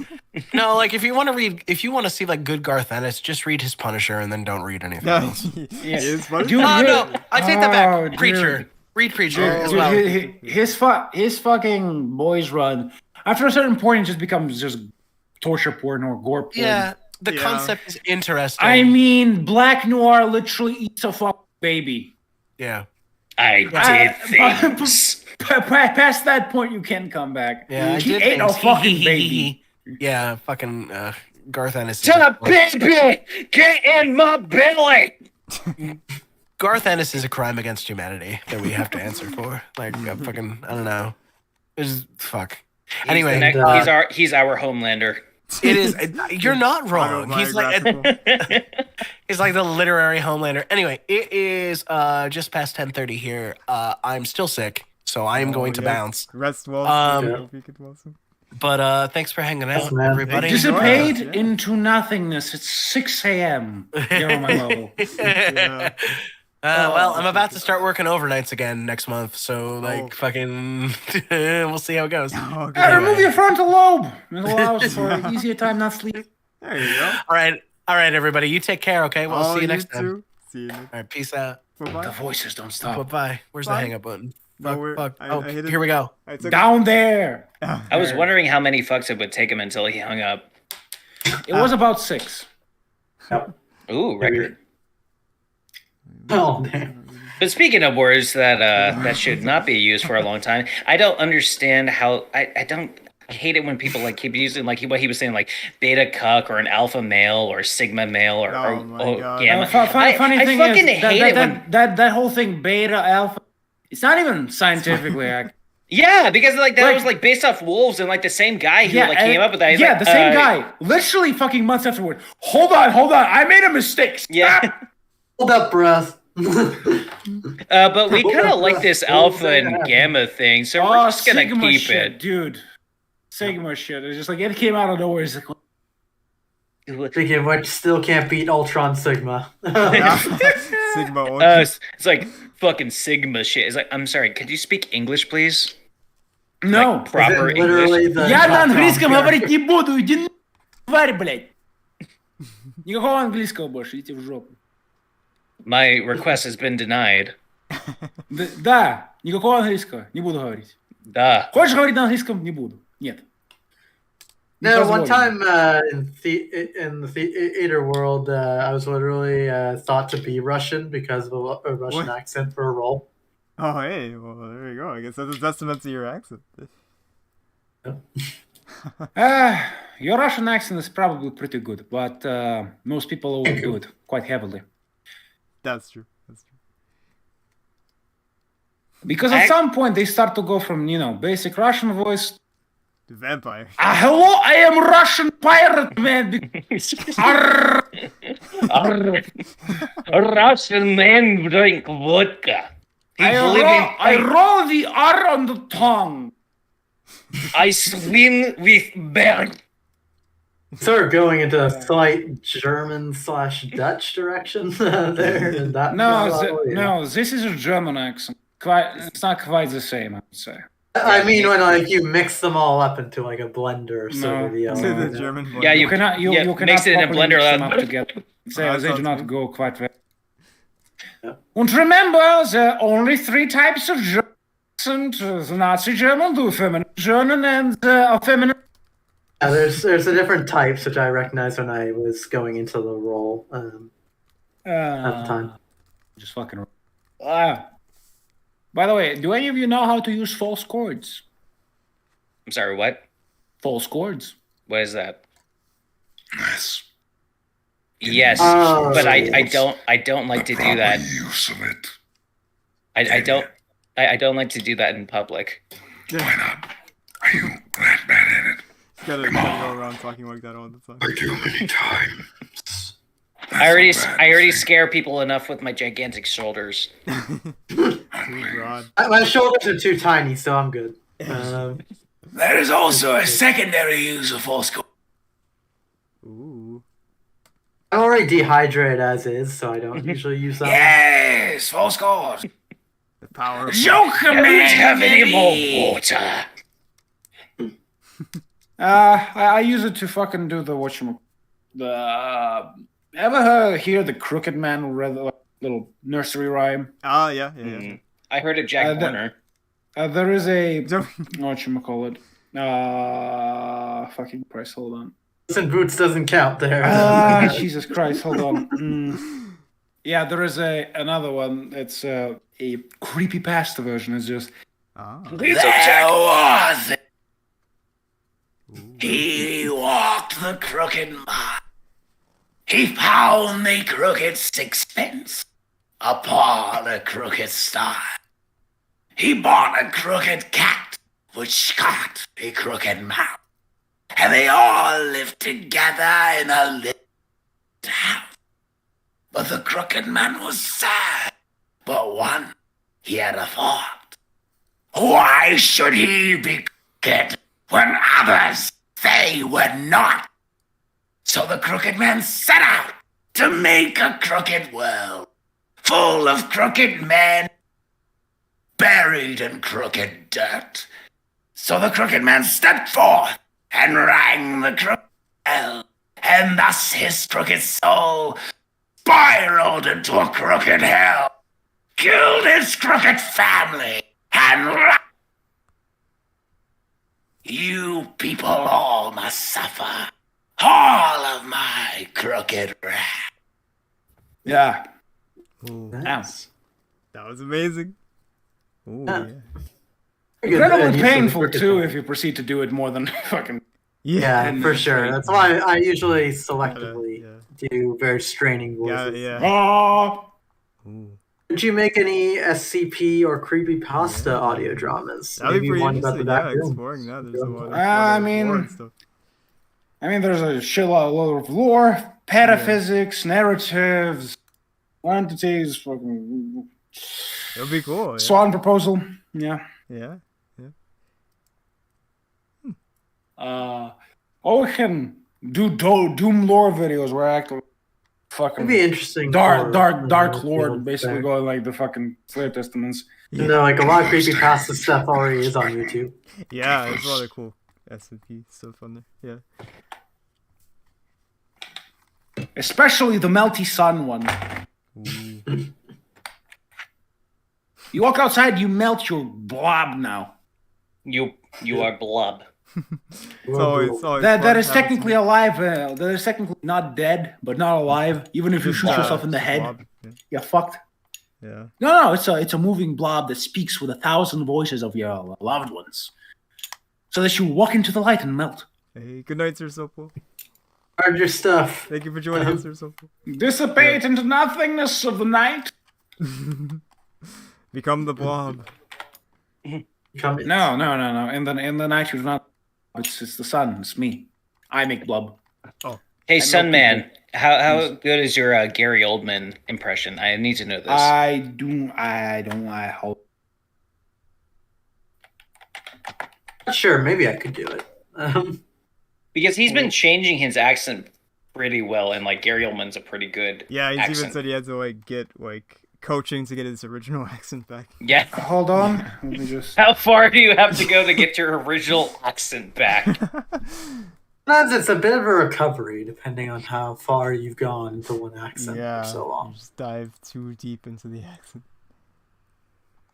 To recover your original voice. I think some actors have mentioned that they. I owe you so much more and so much to so many. I'm Gary Oldman. I sound like a very shy British man who is well into his 60s. Yo. I am very much Gary Oldman. Yes. That's about the best you can get from me from the 2 seconds of watching him. I like it. It's good stuff. Hey, it's that guy from Kung Fu Panda 2. Oh, it's the everyone guy. Everyone. Everyone guy. That's him. Yeah, there was all those other people. Yeah. Gary Oldman starring as everyone. Okay, hold on. I'll need to fucking turn this down to my, upright so I'm very quiet so I do not fucking beep out when I do the everyone. And I also need to Alexa, do the sound up profession- so that, hold on. I'll probably just stand away like a mile too. Jesus Christ. Oh, the echo's really gonna help. Oh, yeah. Oh, hold on. I don't think it will. No, because there's like an echo like in the recording. No noise suppression for that. Anything? Okay. Can you guys hear? Yeah, we can hear Can you. you hear me? Okay. Yeah. Yep. Bring me everyone. Everyone! Yes. There, that should have fucked. Oh, amazing. Yeah. I got my mic five pressed. meters away from my mic. And that was at like 10% of my fucking volume. Okay, now we bring this back to this. Because here's the thing. I'm going to my voice a little bit.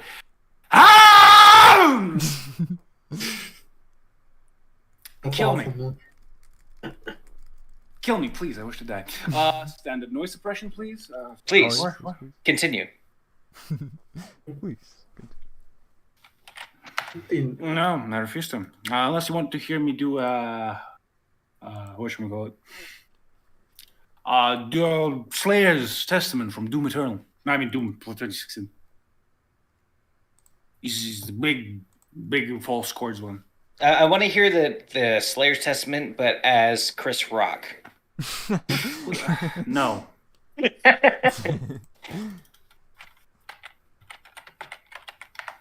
I refuse. I can do the original one, but no. I'm not going to be sounding like Chris Rock already, but no. That sound like Chris Rock. That sound more like what's his name? I can't sound like him. The Fifth Element. Chris Cooper? No, that's not Chris Cooper. Tucker? Tucker. Yeah. There you go. Unbelievable. Yeah. Not doing the Doom Slayer's Testament. It's because my natural voice is too deep. I cannot reach to the same. I either go too high or not high enough. It's no in between. Because this is about the highest I can go, and yeah, too high even for Chris Rock, I would say. Just a little bit, you know? And now I'm sounding like fucking Cartman, Jesus. There you go. Yeah, Slayer's Testament as Cartman. No. In the first earth, in the first world, they did not respect his authority. No.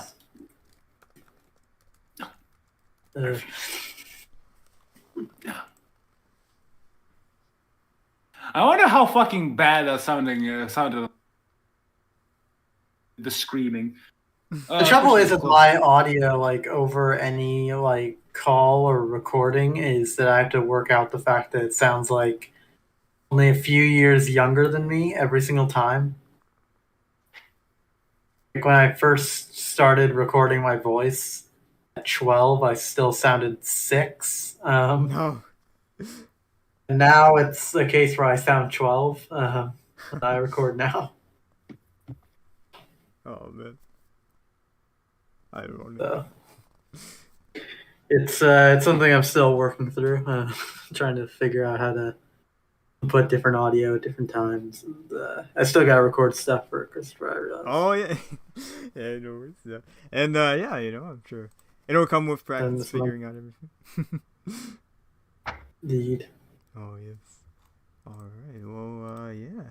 I think I should end off the stream here. It's getting and we're getting later, but yeah. Thank you all for joining. Thank you so much, all of you amazing people. You know, Funny Hatter, Sir's son, and Victor, of course. Thank you for being here. Indeed. Anyway, that's all we've got for today.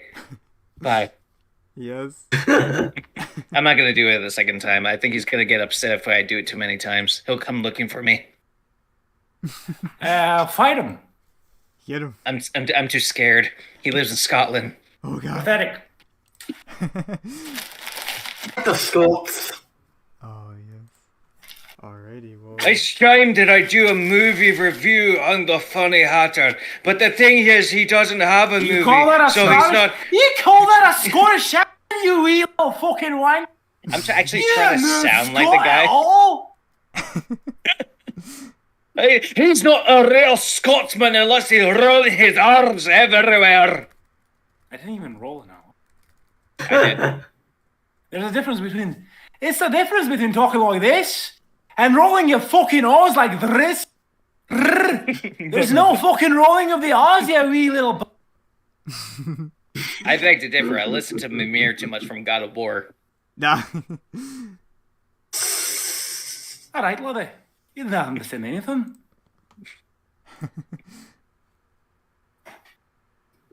Oh yes. All right. Well, yes. I think on that note, I think that is that. Yes. So yeah. Thank you all for watching. And yeah, that hopped on the old chat and on Discord. Yeah. Fun times. Gotta do this again sometime. Not soon because I don't think I'll be. You're not down for tomorrow? Okay. No, yeah, we usually do this. Well, thanks, jerk. Dude, it's 6 in the fucking morning. I do not live. It just so happens that nobody is here today. I did not ask for excuses, Mr. Sun. My man, I am going to fly to America, find you, and I'm going to pick you up by the feet, and I'm going to carry you around until all the blood flashes to your fucking skull. Just be careful of the contraband in my pants. Yeah, you don't want that falling out. I'm going to shake it out on your face. No, it's my contraband. With all the taint on it. Oh my. With all the taint that's covered in the tampon wrappers. Oh, good. Go away now. All right. We'll see you all next time. Adios. Adios. Adios, muchachos. Bye-bye. I'm coming for you. Yes. I fucking dare you. I'm going to consume your innards. Ooh. Like a noodle. Nah. Delectable. Like a ragu with a spoon. It'll hurt more.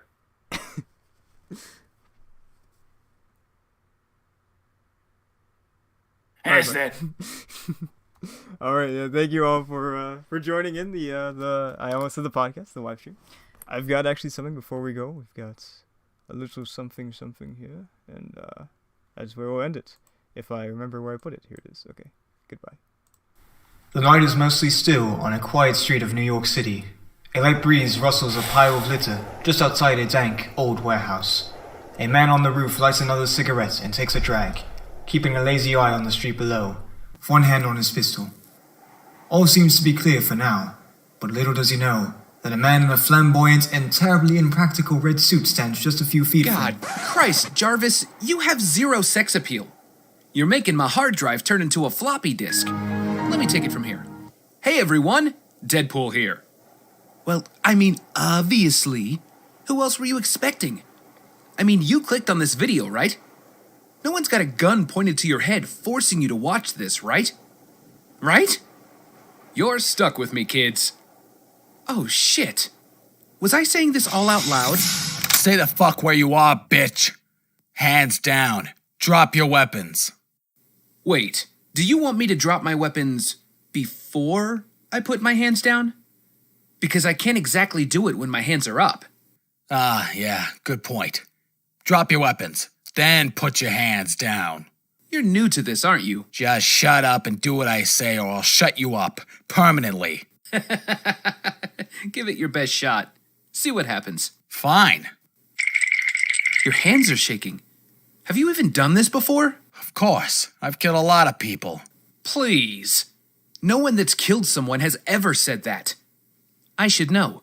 I've got more kills than there are KFCs in all of the East Coast. I don't have an exact number of locations, but given the American obesity epidemic, I figure that analogy works just... Oh, fuck! Really? The shoulder? I need that for Wii Tennis! Okay. The spleen. That's a little better. What the fuck? Who the hell are you? Clearly, this guy didn't read the script. The name's Pool. Deadpool. Hold on. Let me narrate for a sec. I slide a katana off my back and point it at the dude's throat. He stumbles back, dropping his pistol. I move in, intimately. And yes, that word choice is very deliberate. Intimately enough to see his nose hairs and hear the regret screaming in his mind as I hold the sword up nice and close. Tell me something, henchman number one. When's your delivery coming? 30 minutes from now. Please don't kill me. I'm still a virgin. 30 minutes? God damn it. If only I could smoke a cigar and speed up time or something. And hey, I'm not gonna kill you unless I have to, pal. I'm a hero now. Haven't you read my numerous redemption arcs of questionable legitimacy in the comics? I've got a whole storied history that predates Audio Anomaly and their silly expanded universe. You're a hero? You don't look like any of the heroes I've seen so far. Yeah, well, I'm rebranding right now, okay? Thinking of changing my symbol to a yellow smiley face and buying a pool signal. I was inspired recently by the Avengers. Isn't that like an old TV series or something? Hell no, it isn't. It's a team of badass nerds. Wait, is it an old TV show? Did we totally rip that off? Don't ask me, man. I have no idea what the fuck you're talking about. The Avengers, dummy.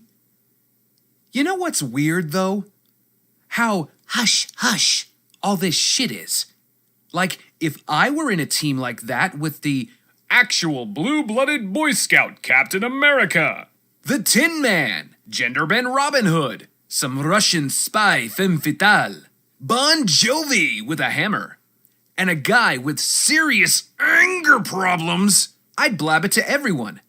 Hell, I'd even make a podcast about it, like, why Deadpool is the coolest superhero ever.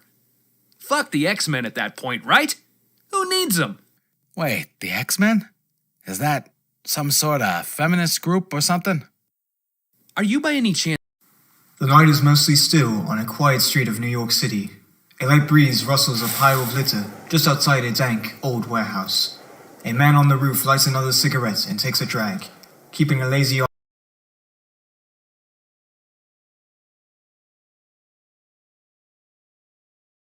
I've got a whole storied history that a team of badass and spy femme fatale about it. Like, why Deadpool is the coolest superhero ever. Fuck the X-Men at that point, right? Who needs them? Wait, the X-Men? Is that some sort of feminist group or something? Are you by any chance a Reddit user? You know what? No, never mind that. Look, I know people don't read comics these days, but you haven't even seen the movies? Patrick Stewart? Hugh Jackman? Robert De Niro? Any of this ringing a bell? Wait, was Robert De Niro in X2? Dude, I'm just a regular fucking guy, alright?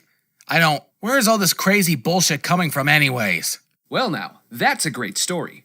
So I bought this adult tape off some guy on the dark web Adult tape? What was it on? The lid.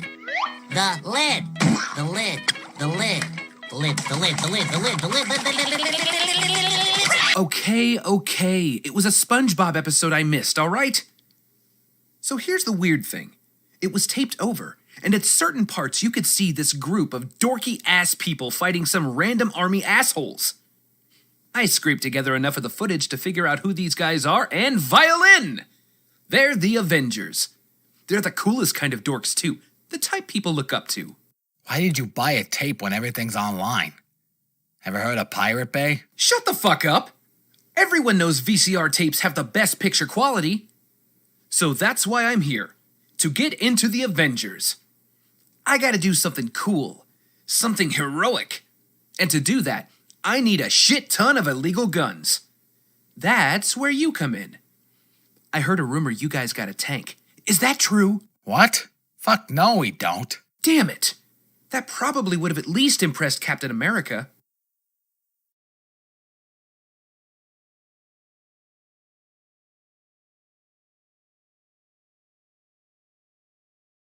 And there we go. Deadpool, still working on it, but it'll be out before you know it, yes. Anyways, I will see you all next time.